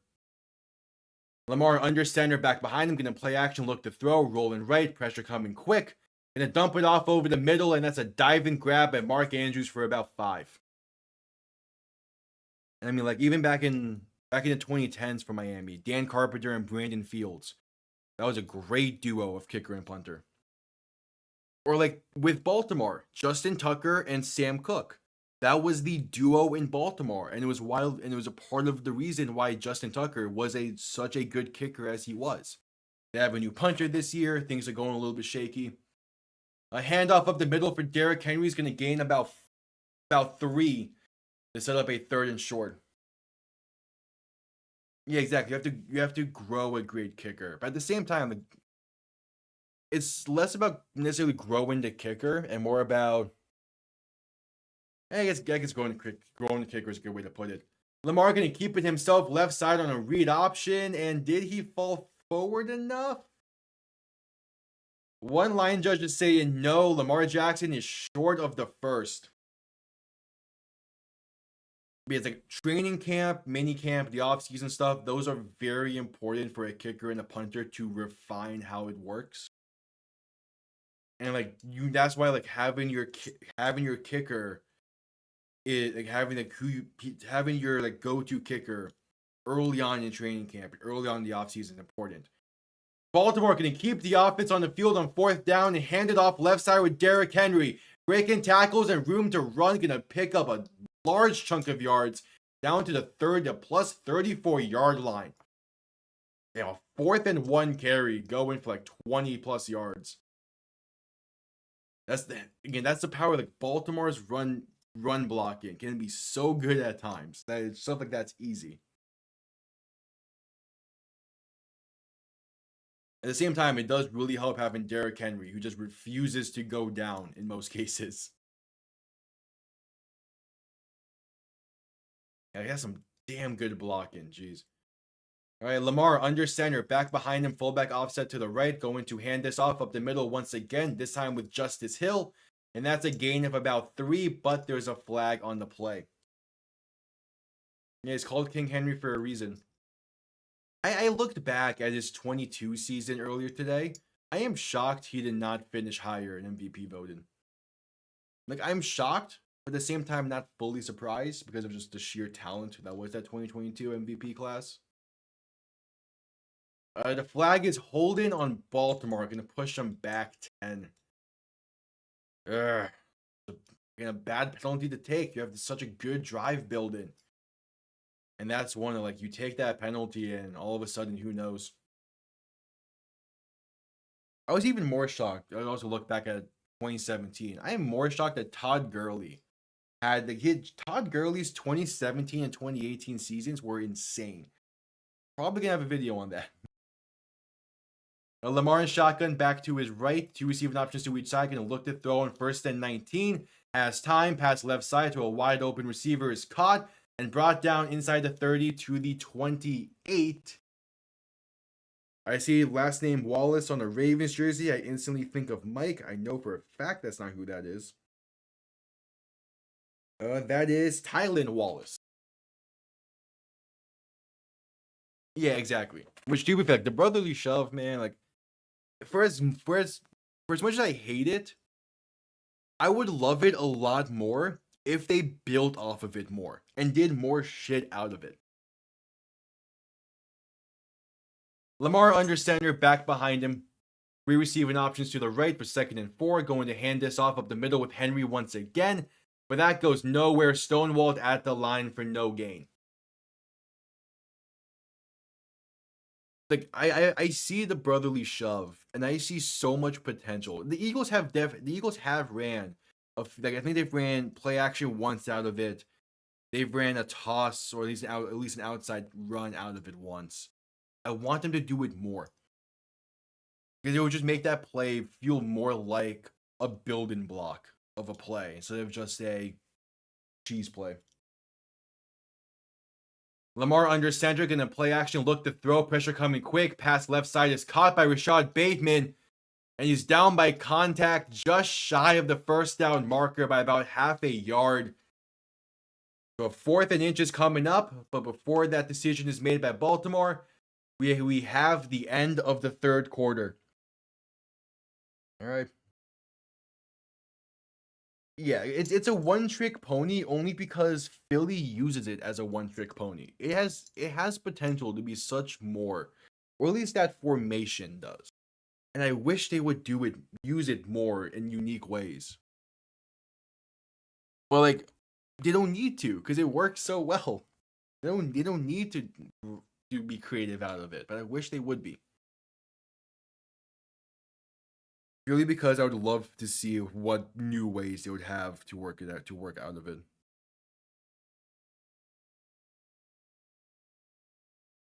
There you go. Showing the Thanksgiving slate. That's gonna be something.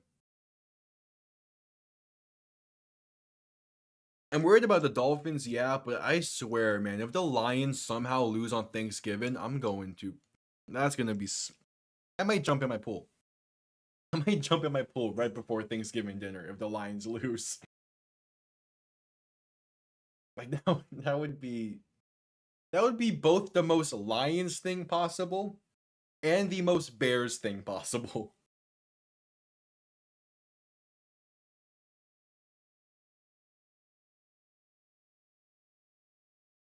I also just that. What basketball games are on during that Giants Cowboys game? I might watch some NBA instead of that. 30. Why is this not showing? Oh, there is no NBA on Thanksgiving. I forgot about that. I'm thinking of Christmas. Damn. College football? What? Nothing. Okay, cool. Like, even before the season, Giants Cowboys on Thanksgiving did not look like a good game. Why was that the schedule maker's idea?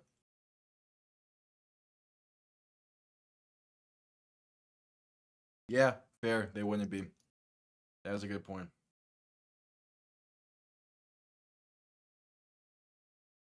But this Black Friday game, before Minshew broke his collarbone, I was really looking forward for that Black Friday game. Because I thought the Raiders had I thought the Raiders had a chance in it with Minshew, but it might be AOC, it might be Desmond Ridder. Either way, not going to be a good game anymore. All right, Baltimore going to go for it again on a 4th and inches. Handoff up the middle with Derrick Henry, and he gains the yard needed for the first down. Ravens continuing to keep the drive alive and killing clock. 3 for 3 on 4th down conversions tonight. Damn. Yeah, I mean, that's... Again, you have Derrick Henry in that situation. Why not? Yeah, that's just good old Derrick Henry football. Lamar in shotgun back to his right. 2 receiving options to each side after Zay Flowers is sent in motion. Quick pass right side to Zay Flowers on a screen play. Gets inside the 20 to the 19 before being brought down. A gain of 4. All right. You already know I'm about to jinx this, but this has been a really nice played game. A good disciplined game. And has been not a lot of clock stoppages. Both teams know how to save their timeouts. Lamar under center, going to hand this off up the middle with Derrick Henry. Good blocking and room to run. Going to get Henry to the 10-yard line and pick up another Ravens first down. Oh yeah, Baltimore has the momentum here. And now with ball at the 10 and how good the Ravens are in first and goal to go situations, would not be surprised if this ends up in the end zone. Lamar under center, back behind him, going to hand this off to Henry up the middle and going to gain about 4. Could have gained more if he didn't slip trying to cut back inside.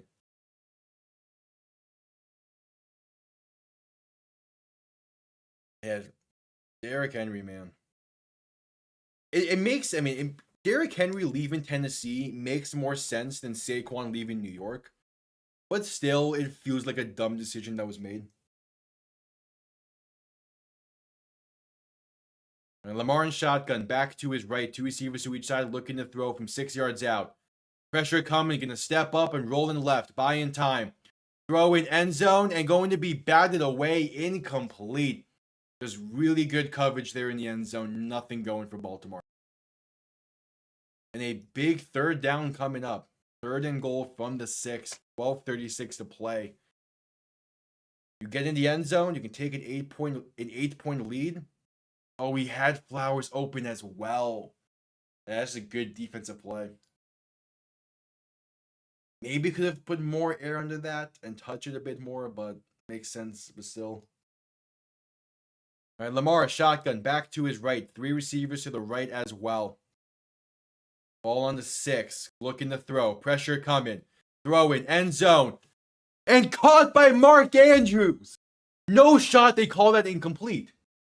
He 100% got feed in bounds. 100%. Mark Andrews mossing the safety. What is the ref seeing there? The refs are discussing in the end zone. Okay, now they're saying touchdown. I have no idea what the refs saw, but that is an incredible grab by Mark Andrews for the touchdown. Mossing a safety. And yeah, that is very obvious. He got feet in bounds. Like, he got 2 feet. He got his entire leg. How was that ruled incomplete in the first place? Like that. All right.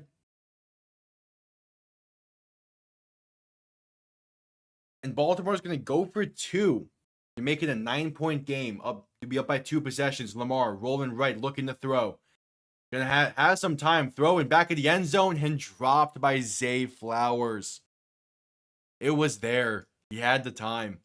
Hell, he had the time to roll to the left as well if he wanted to. But it's a 7-point game. Mark Andrews, man. What a grab. talk about people who haven't been performing up to expectations this year. Mark Andrews has turned it on. And time to see what the Chargers got in them. Haven't scored since what, their opening drive, their second drive. They haven't scored a touchdown.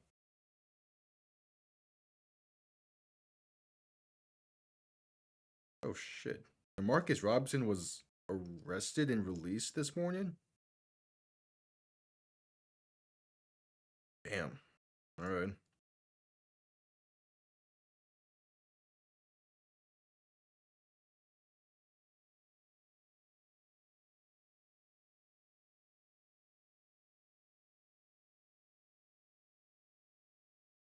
Well. All right. What you got, LA? What you got? LA needs one of their sports teams to win this weekend. And this week, they need one of them. Might as well back. Did the Lakers? Oh yeah, Clippers won what yesterday, so they got that at least.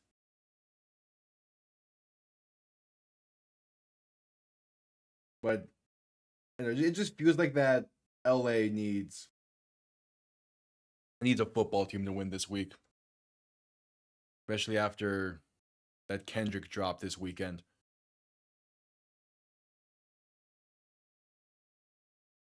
We'll see. Big drive coming up, and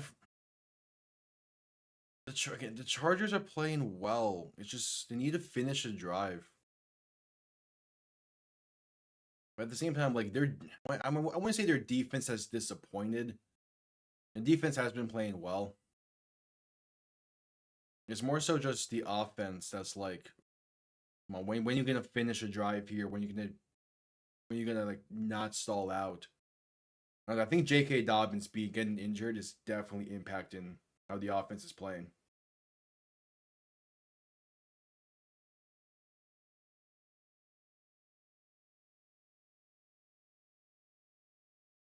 All right, back from commercial break.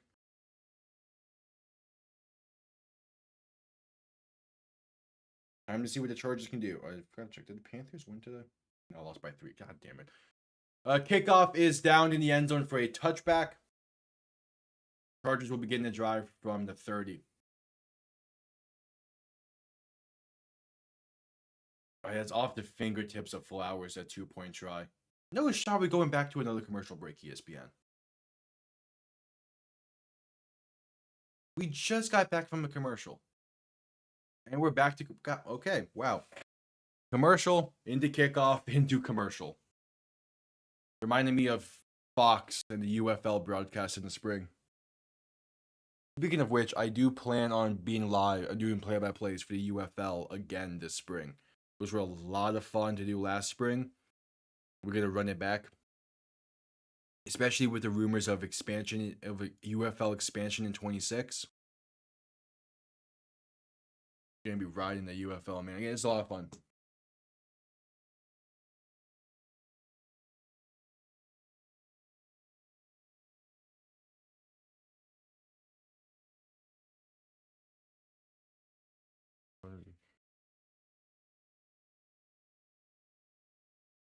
Dobbins has officially been ruled out.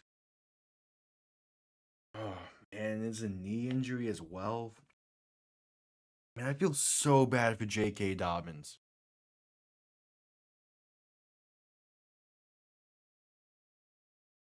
Gotta make the Benjamins? Yep.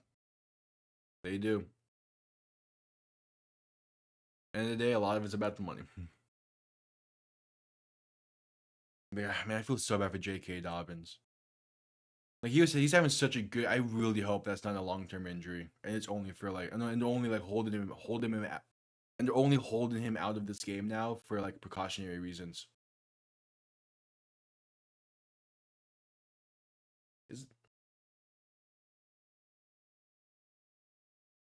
Yep. Okay. Yeah, that is Troy Polamalu. Why is he in the commercial for Moana too? I mean, I get it, but at the same time, like I was not expecting to see that.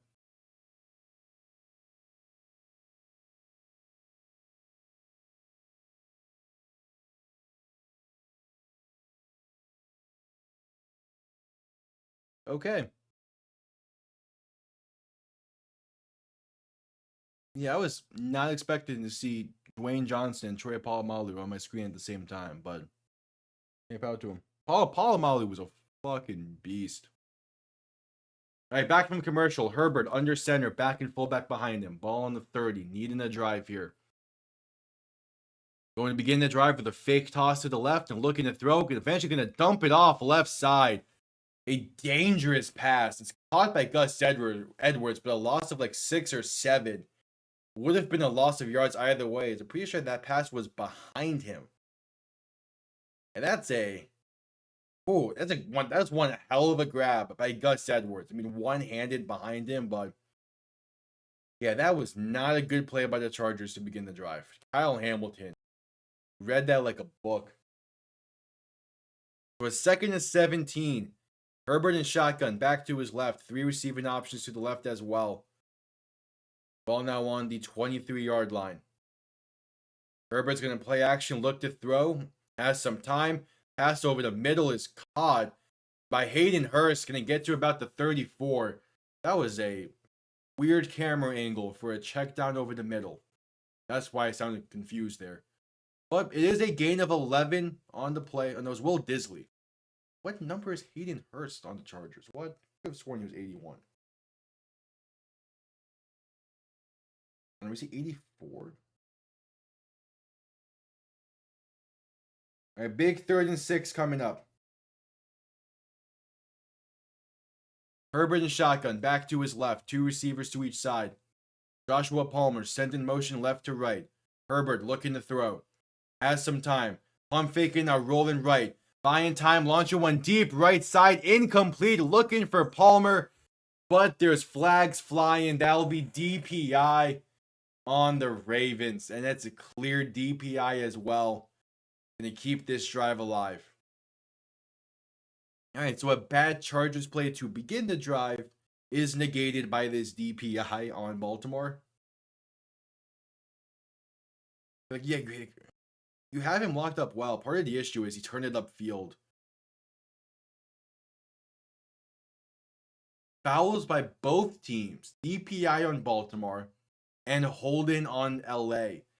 So penalties offset, replay 3rd down. Ravens catch a break there. The Ravens catch a break. That DPI would have been costly.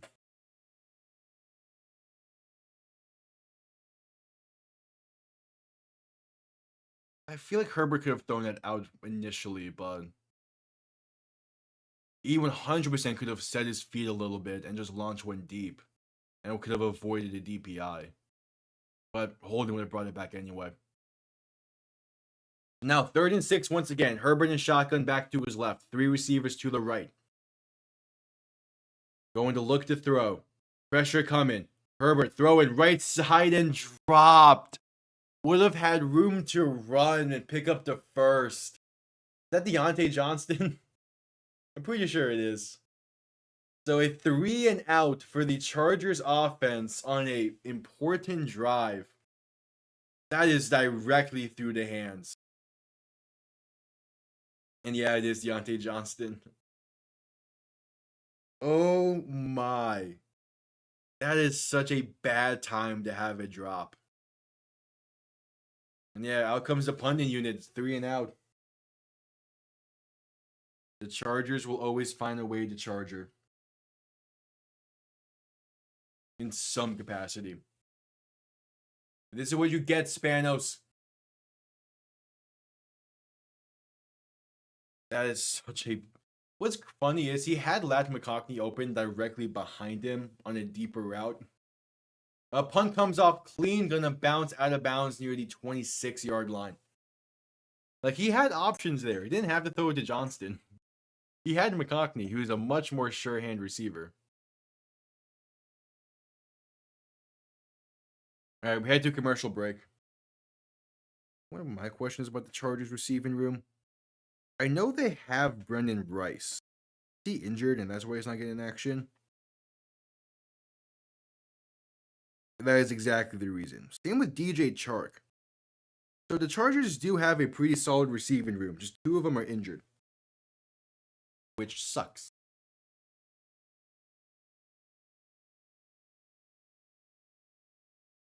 Because I think Brendan Rice can be a really solid, like a really solid receiver in the league. I'm not sure if he could be a receiver one, but he could at least be like a very reliable receiver two, receiver three potentially. And at this point, the Chargers need more reliable hands. They have McConkey, but behind him, I mean Johnston, not really. Jalen Reagor and Nelson Aguilar have their moments, but not fully reliable. And if you're gonna have a receiver three or receiver two that gets like 5-6 targets a night, you need him to be more sure hand.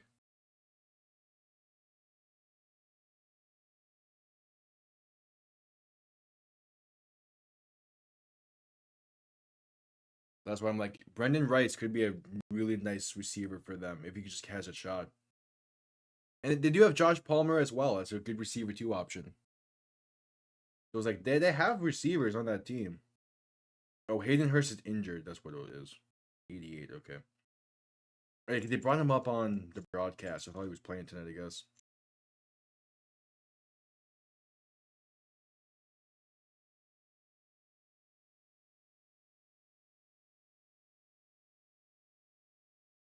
I select commercial break.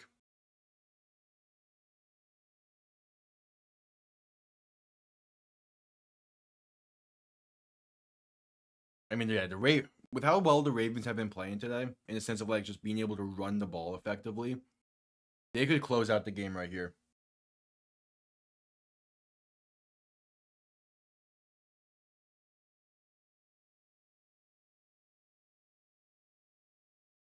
Fantasy recap. Yeah, Saquon, man, what a night he had last night. 255 on the ground, 302 total, and then Tua yesterday played really well. I'm excited for Thanksgiving, but I'm scared about our run defense. That's Lamar going to play action, look to throw. Pass time, pass right side is caught, and that's a gain of 9 for Mark Andrews.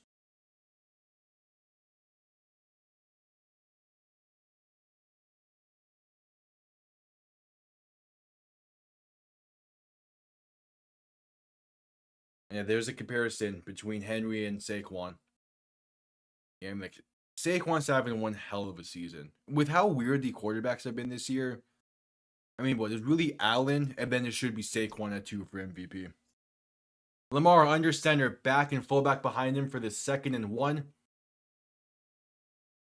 Going to hand this off to Derrick Henry right side. And he runs into a wall of his own teammates and gets stood up for no gain. Now under 10 minutes to play with a 3rd and 1 coming up.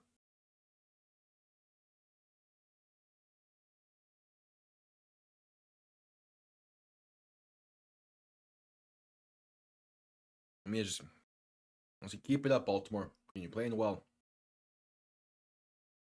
Get the first here, continue to kill clock. Lamar under center, back behind him, fullback offset to the left. Going to hand it off again for Derrick Henry, left side, trying to bounce it towards the sideline. Stiff arming and gaining 2, maybe 3 on the play. Picking up the first down. Derrick Henry. He's a closer, man. Like that play was blown up the middle, but he just finds a way, bounces it outside. What a stiff arm. Jeez.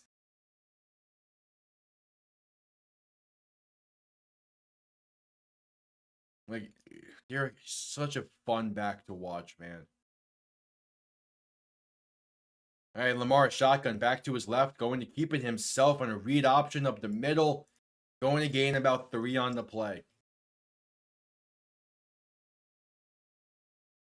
I mean, again, if the ground game is working tonight, just keep at it at this point. You're looking to kill clock. If you can kill enough clock, you're feeling real good.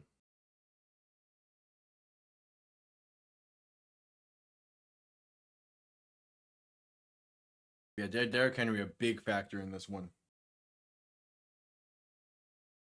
I wouldn't say beast mode. Beast mode is 100% reserved for Marshawn Lynch, for Marshawn Lynch, but Derrick Henry's definitely that same type of don't go down easy.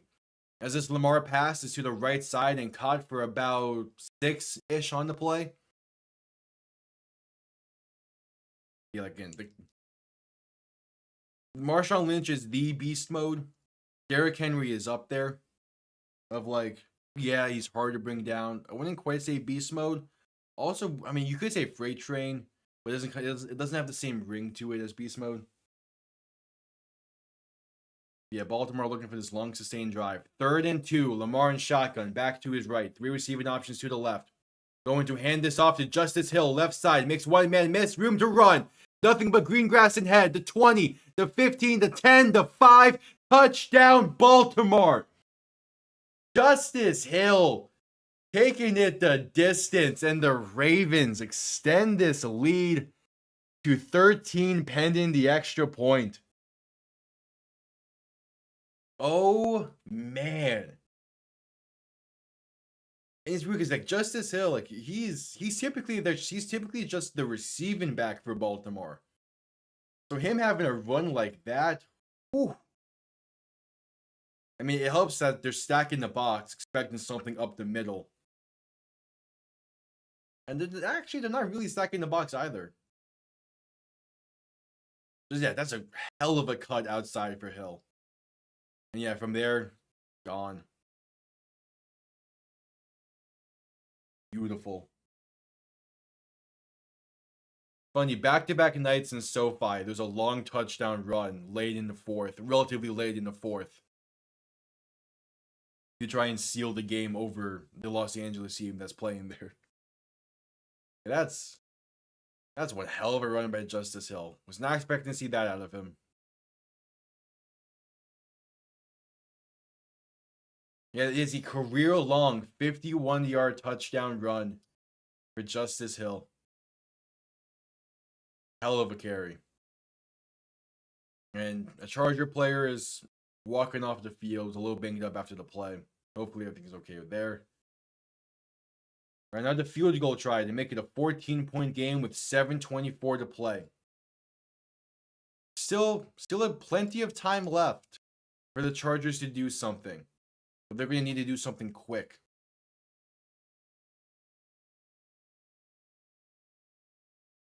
See, the extra point is up and it is good. Nope, not 90. There we go. I'll say yeah, I haven't checked pick'ems today. Now I did decently well yesterday. Although that second window ruined my pick'ems for yesterday.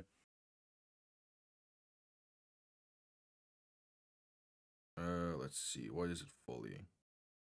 Alright, I'm 8-4 so far this week. Ravens win, I go to 9-4. Actually, I did better on pick'em. Oh yeah, because I forgot I had Denver to win yesterday, not Vegas. So I actually did really well on pick'ems yesterday. The fucking Texans and Cardinals, man. And then Steelers as well. What did the other team I got wrong? Oh, Commanders. But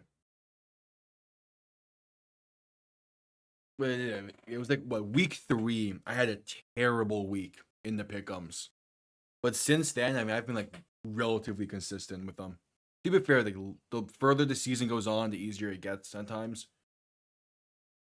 But like, still, I'm happy with how I'm doing.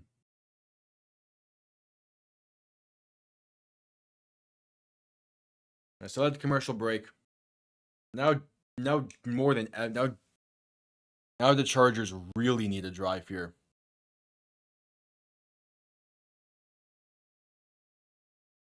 Down by 14, 7.5 to play. Gonna need something.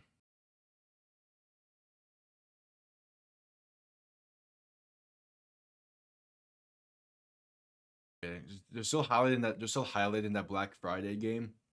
I mean, it could be good, but I just do not trust either Aiden O'Connell or Desmond Ridder. If it was Minshew, it's a different story. I mean, it was last year that the Raiders beat KC on Thanksgiving.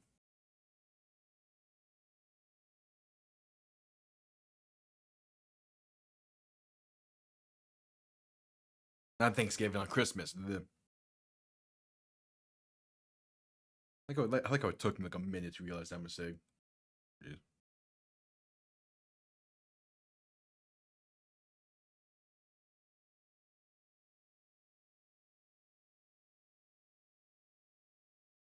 All right, just coming back from the commercial break. Again, the Chargers needing something here. Yeah, see what the Ravens defense can do. Tennessee Vanderbilt is actually a good game for college football this week. In Vandy as well. Kickoff underway, going to be returned beginning from the goal line. No, this could be the big time break they need. Has room to run left side and has space, one man to beat basically, but brought down by Justin Tucker at the 45. Nonetheless, a massive return there for the Chargers. Ooh, that could. I forgot Justin Tucker went to Texas. I completely forgot about that.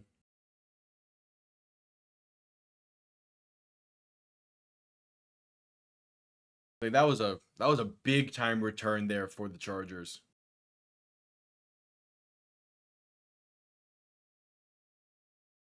Herbert and shotgun back to his left, three receiving options to the right. Gonna drop back to throw. Has time, good pocket presence, good pocket, a good pocket. Throwing right side, back shoulder, and what a grab by Ladd McConkey down the sideline. Flag down on the play, most likely DPI. But that is an incredible grab by McConkey. Let's see, did he get his feet in? Oh yeah, he does. Oh, he gets one guaranteed. He might get that second. The penalty is DPI on the Ravens either way. They're going to decline it because the ruling is McConkey did catch the ball down the sideline. That is a fantastic grab for a rook to make.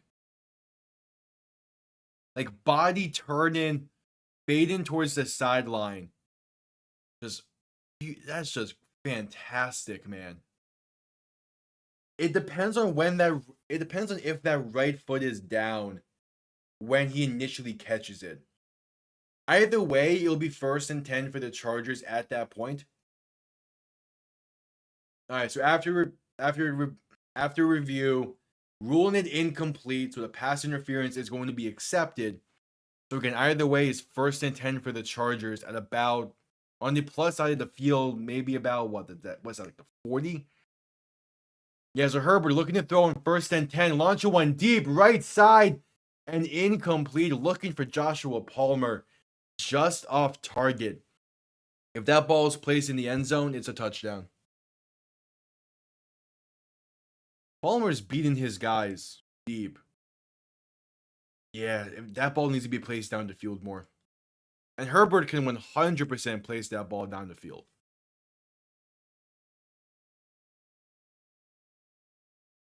So 2nd and 10, 7 minutes to play in the game. Herbert in shotgun back to his right, 2 receivers to each side. Going to look to throw. Pocket pressure coming and sacked by Kyle Van Noy back near the 50 with flags flying. And honestly, those flags might be holding, so this will stand as a sack. That's a sack you just cannot take there. But it's a really good pass stunt that the Ravens threw. Oh, was it also? Yeah, it was a strip sack as well, but Herbert fell back on it. But that's a big time play for this Ravens defense. A 3rd and 18 coming up. And Kyle Van Noy has revitalized his career in Baltimore. Herbert shotgun back to his right, 3 receivers to the left, looking to throw. Pressure coming, stepping up, has time, launching one deep, left side. Joshua Palmer incomplete, overthrown, but flags are flying at the 5-yard line. I do not agree with that DPI. That ball looks uncatchable. The refs are discussing. It would be, I assume, in the flag is for a potential DPI. But that ball did not look catchable.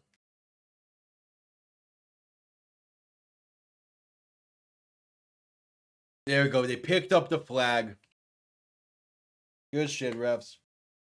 Yeah, because that ball was not catchable. You know, like Palmer is beating his man down the sideline a little bit. Yeah, that he needs to keep running. That's the thing. If Palmer keeps going down the field, he gets that DPI called. But he held up on his route about like 3 yards too short, and that ball was well overthrown. He keeps running and gets underneath that ball, he at least gets the DPI. So out comes the punting unit. Punt comes off clean, and this will be bouncing at the 11 and down at the 9, maybe the 8. So a solid punt there. Be like, Palmer needs to keep running. 6.5 to play in this game. And that ball is not catchable.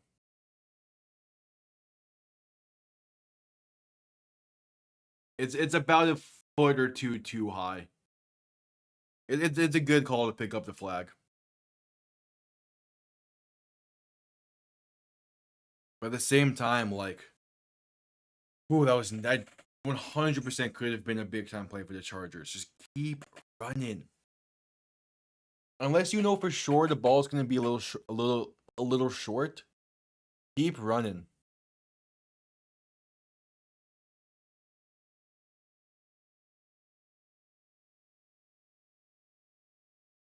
Like, damn.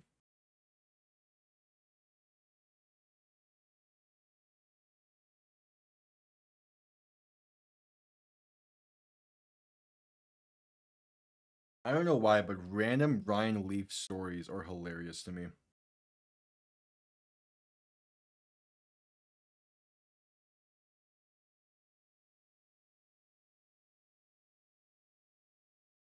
All right, so like commercial break. Ravens can put this game away with a good drive here. Don't even need points on it per se. Just kill like 3.5, 4 minutes of clock, and you're golden.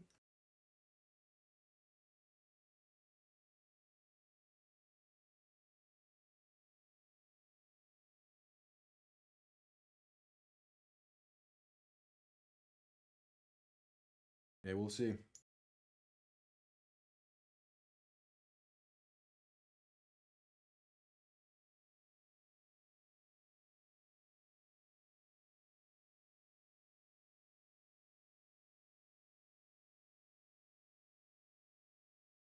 We shall see.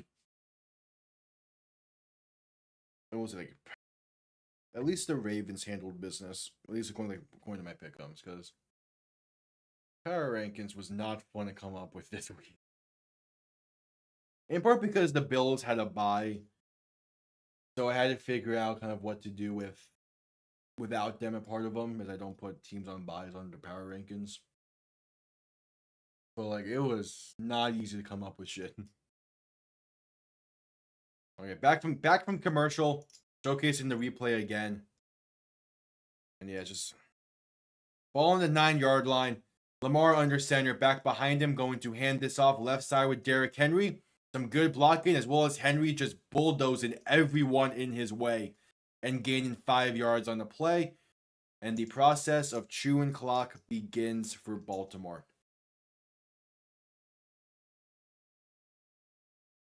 Second half rushing yards, 112 to -6. Oh yeah, J.K. Dobbins is a massive part to this Chargers team.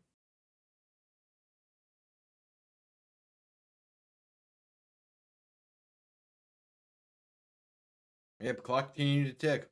5:50 to play in the game. Lamar under center, back behind him, fullback offset to the right. Ball on about the 14-yard line, going to hand this off to Derrick Henry, left side. Room to run, going to gain about 4 on the play, up to the 17-yard line, maybe the 18. Either way, a 3rd and 1 coming up. The Ravens are averaging 7 yards a play. God damn. What do you think about Packers Dolphins? It's a game that will come down to defense and physicality in the ground game. I don't love Miami's chances. I am very scared of Josh Jacobs. I'm going to be sitting there on the couch for Thanksgiving with my family, and we're going to have false hope the entire night. Until the clock hits 0, and hopefully the game's close the entire way. Handoff up the middle for Derrick Henry is going to be enough for the first down and a gain of 6. You'd be like, Miami's run defense isn't terrible this year. It's just not fantastic. And I am so scared that Josh Jacobs is going to devour us. And Miami's run offense hasn't been great the past couple weeks. And I'm worried I feel like that's gonna play a massive factor. And if they can't get it going, I don't know how much the pass game is going to benefit from it. But at the same time, like Miami can, in theory, afford to lose that game. Obviously, you would prefer to win out. Lamar under center, back behind him, going to hand this off up the middle with Derrick Henry, and that's a gain of about 7 on the play, up to the 30-yard line. Yeah, it was good against the 49ers, but I don't think that's the best test because the 49ers are banged up to high hell. I'm more so looking about how they played against Chicago and how they played. Fuck, who was the game before Chicago? I cannot remember right now. But like their ground defense has been rough the past few weeks, so that's a good thing. I don't know, but I don't know. It's a game for Miami to break narratives, and that's the big thing. Yeah, it's all week to week. So that's why I'm optimistic, but I'm also nervous at the same time. Handoff up the middle for Justice Hill on 2nd and 4, going to gain about the 4 needed, but there's a flag on the play with 3:23 to play. This might be coming back. And it is. Holding on Baltimore. On Tyler Linderbaum.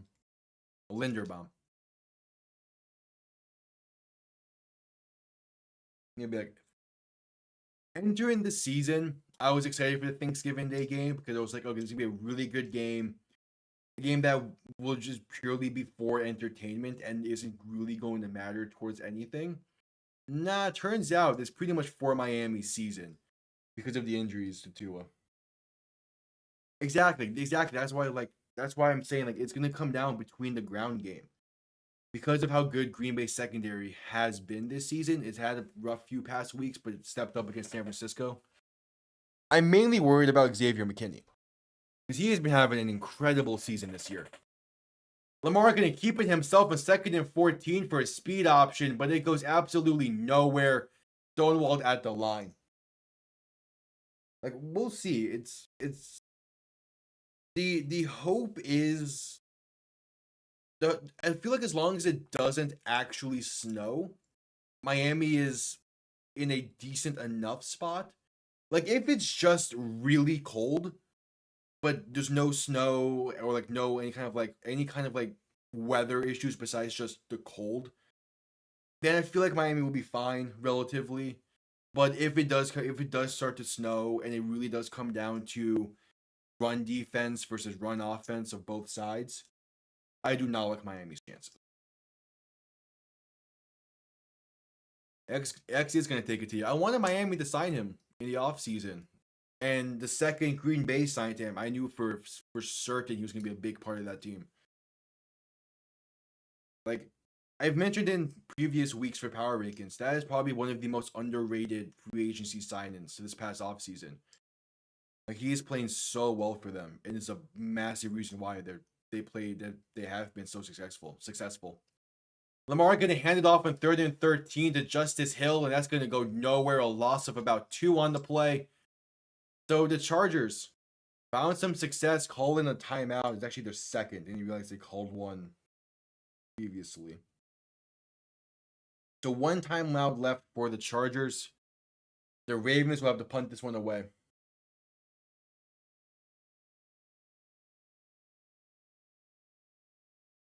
Yeah, Brian Branch. But to be fair, if the Packers did draft Brian Branch, they still could have paired him with Xavier McKinney, which would have been an insane duo. Not to mention Jair Alexander when he is healthy, make that an insane trio. But Javon Bullard is still gonna be fine for y'all or for Green Bay. I think once he gets accustomed to the league and everything, and gets his chances, gets more chances, he'll be just fine. A punt comes off clean and fair caught at the 37. So with 3:08 to play and one timeout, the Chargers down by 14, looking to mount a comeback. Like, the good thing with the Packers is they're finding so much success right now with such a young team. And obviously, in a few years, all those guys will be up for extensions, so we'll see how that plays out.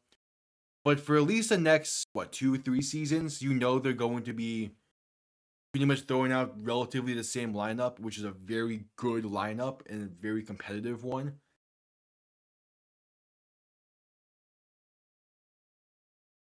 So, like, the Packers are gonna be a massive threat for again at least the next 2 to 3 years. We'll see how they handle the contract extensions. But knowing Gutekunst and that front office, I think they'll handle it just fine. But that's also for another they don't have to worry about that for another 2-3 years.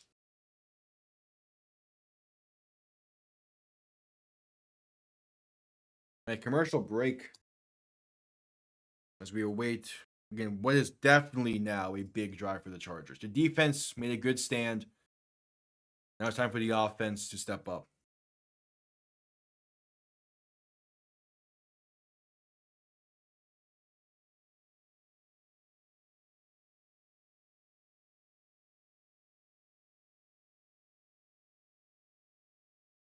All right. Oh yeah, and also if Love can stay healthy, but I think Love will be just fine health wise. I mean, his injury he suffered against Philly, it was just I wouldn't say a freak injury. It was just a case of it was just a bad hit he took. I don't think Love is going to be injury prone or anything. I think he'll be healthy for the majority of his career. In part because for the most part, he is incredibly smart when it comes to decision making, when to get rid of the ball, when to throw the ball. His pocket presence is good as well. I don't think injuries are going to be an issue with him. I think the more so of an issue is the random moments when he turns on Brett Favre mode and throws bad passes. Well, again, he didn't have any of that last week in San Francisco. So that's a good sign. And the more he plays and the more snaps he gets in Green Bay, the less of those mistakes he'll make. Back from commercial, Herbert and shotgun, back to his left. 3 receivers to the left as well. Play action, looking to throw. Has time stepping up, and that time has expired. Stacked back at the 34-yard line. With flags on the play as well that probably will be holding. No, it's offsides on the Ravens. Okay, the Chargers got lucky there. Had a free play.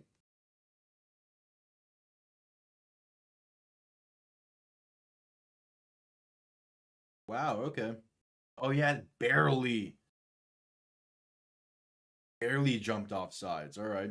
Herbert and shotgun back to his right. 3 receivers to the left. 1st and 5, looking to throw. Has time, pass right side, is going to be dropped. Deontay Johnston once again along the right sideline, just couldn't hang on. And it's 2nd and 5. Just under 3 minutes to play.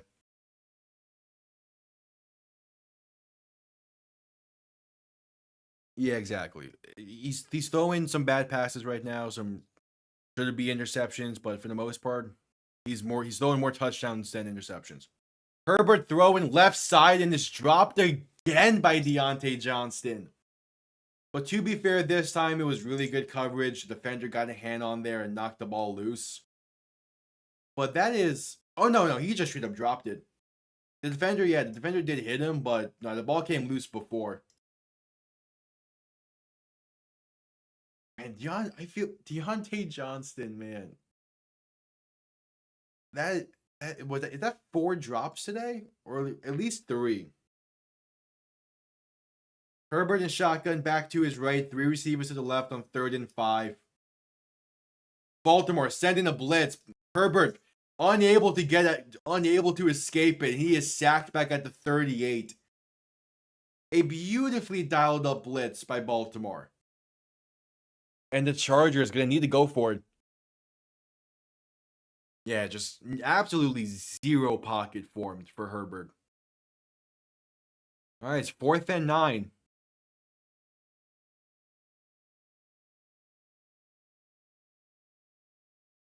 Gotta pick this up to keep the game alive. As we're also slowly approaching the 2-minute warning. Herbert in shotgun, back to his left. 3 receivers to the left as well. Ball on the 38. Back to pass, has time, throw in, right side, has a man, and it's caught by Ladd McConkey at the plus 45. Will bring us to the 2-minute warning.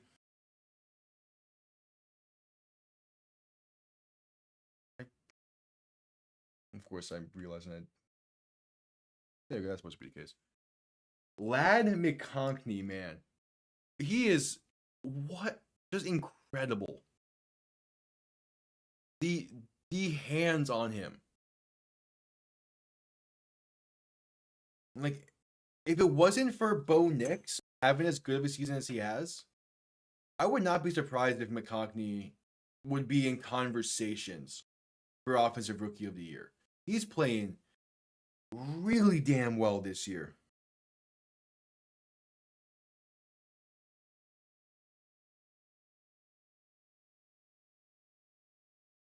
Like, gee.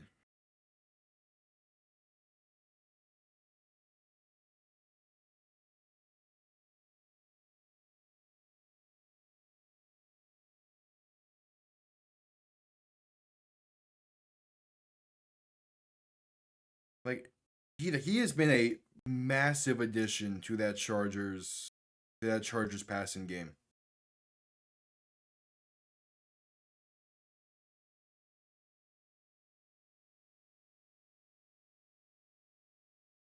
Thanks, man. You too. Enjoy your Thanksgiving. I appreciate you stopping by and sticking around. Also, if anyone else is still here from the Grassy Raid, I appreciate you all for sticking around. Even the ones who didn't stick around, I appreciate them for even showing up.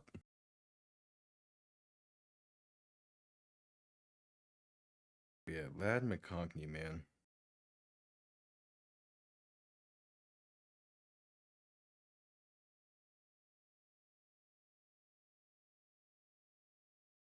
So that commercial break. 2-minute warning, 2 minutes left. Chargers needing a drive here.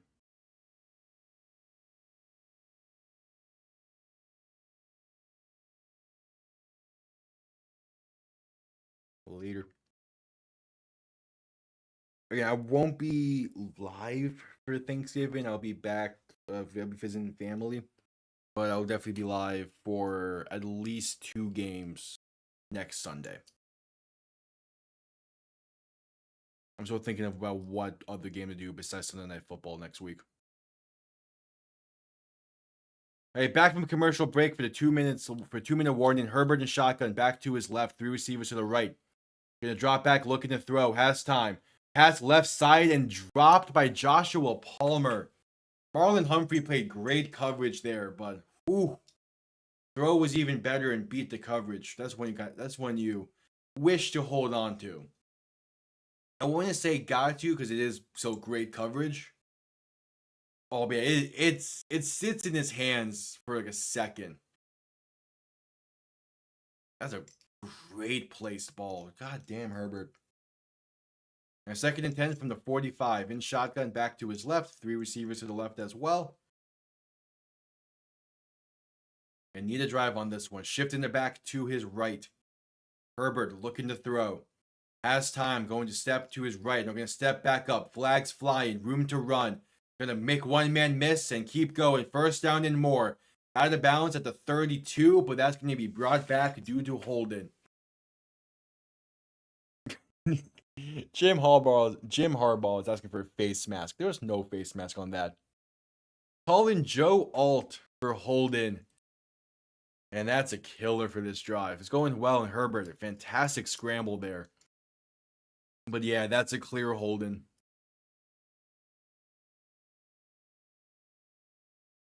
That is a clear holding call.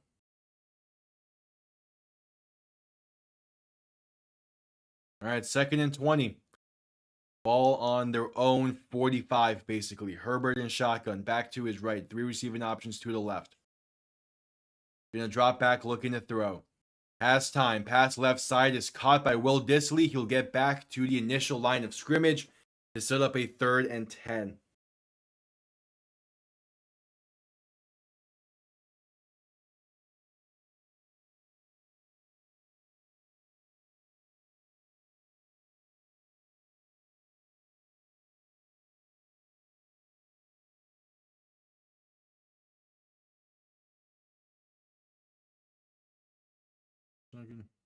Herbert in shotgun, alone in shotgun. 3 receivers to the right, 2 to the left.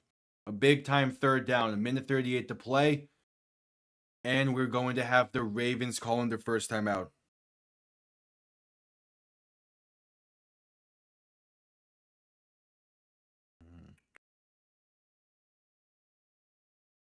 There we go. All right, Ravens call their first time out. Right before a big 3rd and 11.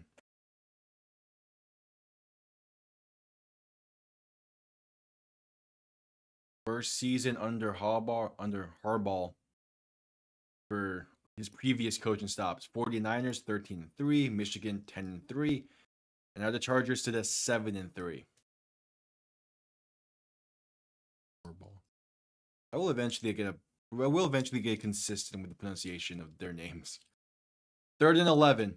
Herbert shotgun, back to his left, 3 receivers to the right. Looking for that 35-yard line, basically. Herbert to throw. Quick pass. Right side caught by McConkey and gets to the 40-yard line. Picking up about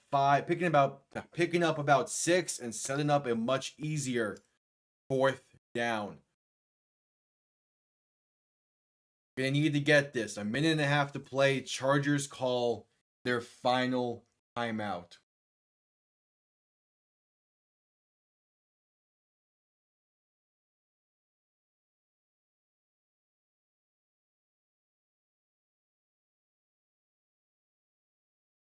All right, this is it. This is the game. You get this, you keep the game alive, you keep it going. If you can't, you move to 7-4 on the season.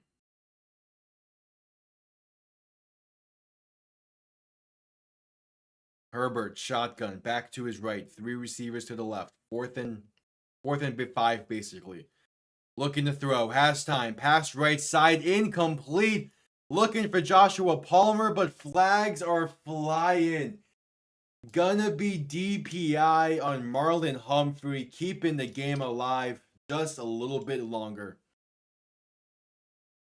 And that is a clear DPI on Baltimore. Yeah, arms around the waist. Can't be having that.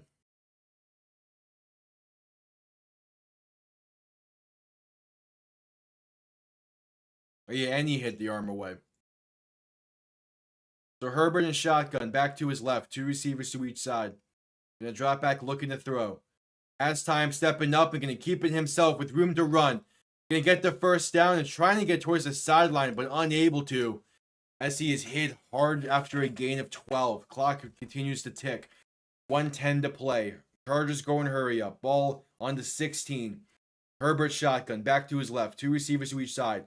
Baltimore send in pressure. Herbert throwing right side end zone. Incomplete. Looking for Joshua Palmer, but good coverage on the play. 2nd and 10 coming up with 58 seconds to go.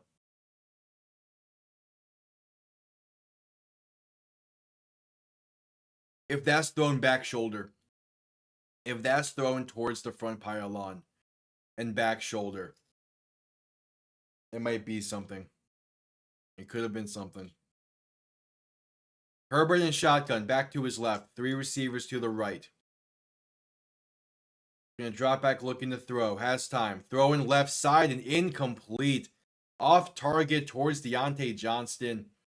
54 seconds to play, 3rd and 10.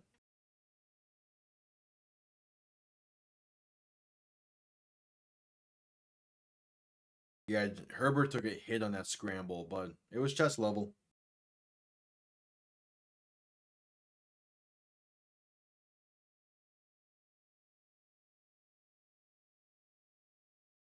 So 3rd and 10. Herbert in shotgun, back to his left. 3 receivers to the right. Need this here. Herbert looking to throw. Has time. Pass. End zone. Incomplete. Off the fingertips of Joshua Palmer. But there are flags flying in the end zone. They're going to call DPI on this, aren't they? DPI on Baltimore. 1st and goal from the 1. That's a hell of a throw by Herbert, though. Like, yeah, that's clear DPI. But still, like, it's on target, even with the DPI. All right, 1st and goal from the 1. Herbert, shotgun, back to his right. 2 receiving options each side. Handoff up the middle, and touchdown to LA. Gus Edwards takes it in from a yard out, and there's a chance. The Chargers have hope. Down by 8. 46 seconds to go. They're gonna need the onside kick. They're gonna need the onside kick.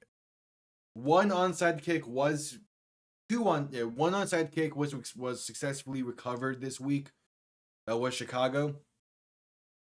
The Chargers are gonna need one here nonetheless of this extra point to make it a 7-point game. And flags are flying. That's delay of game. Delay of game on the field goal?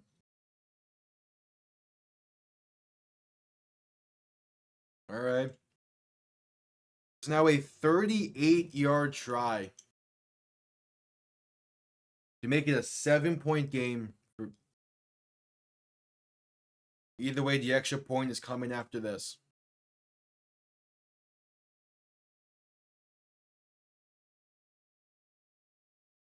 The extra point is up, and it is good. Looked even better than the previous one.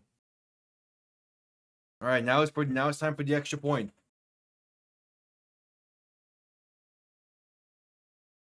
Now it's time for the extra point. The extra point, the onside kick. Need the onside kick to keep the game alive.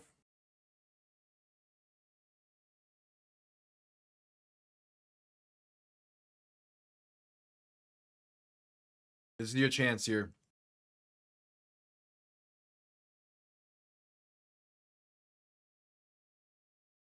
Yeah, there's been a lot of fantastic grabs by Ravens players today.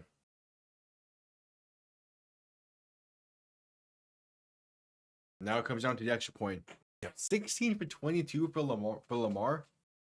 Early on, it felt like it was a lot worse. To be fair, he did start the game like 2 for 8. Wait, if he started the game 2 for 8, god damn Lamar. All right, onside kick. What you got here?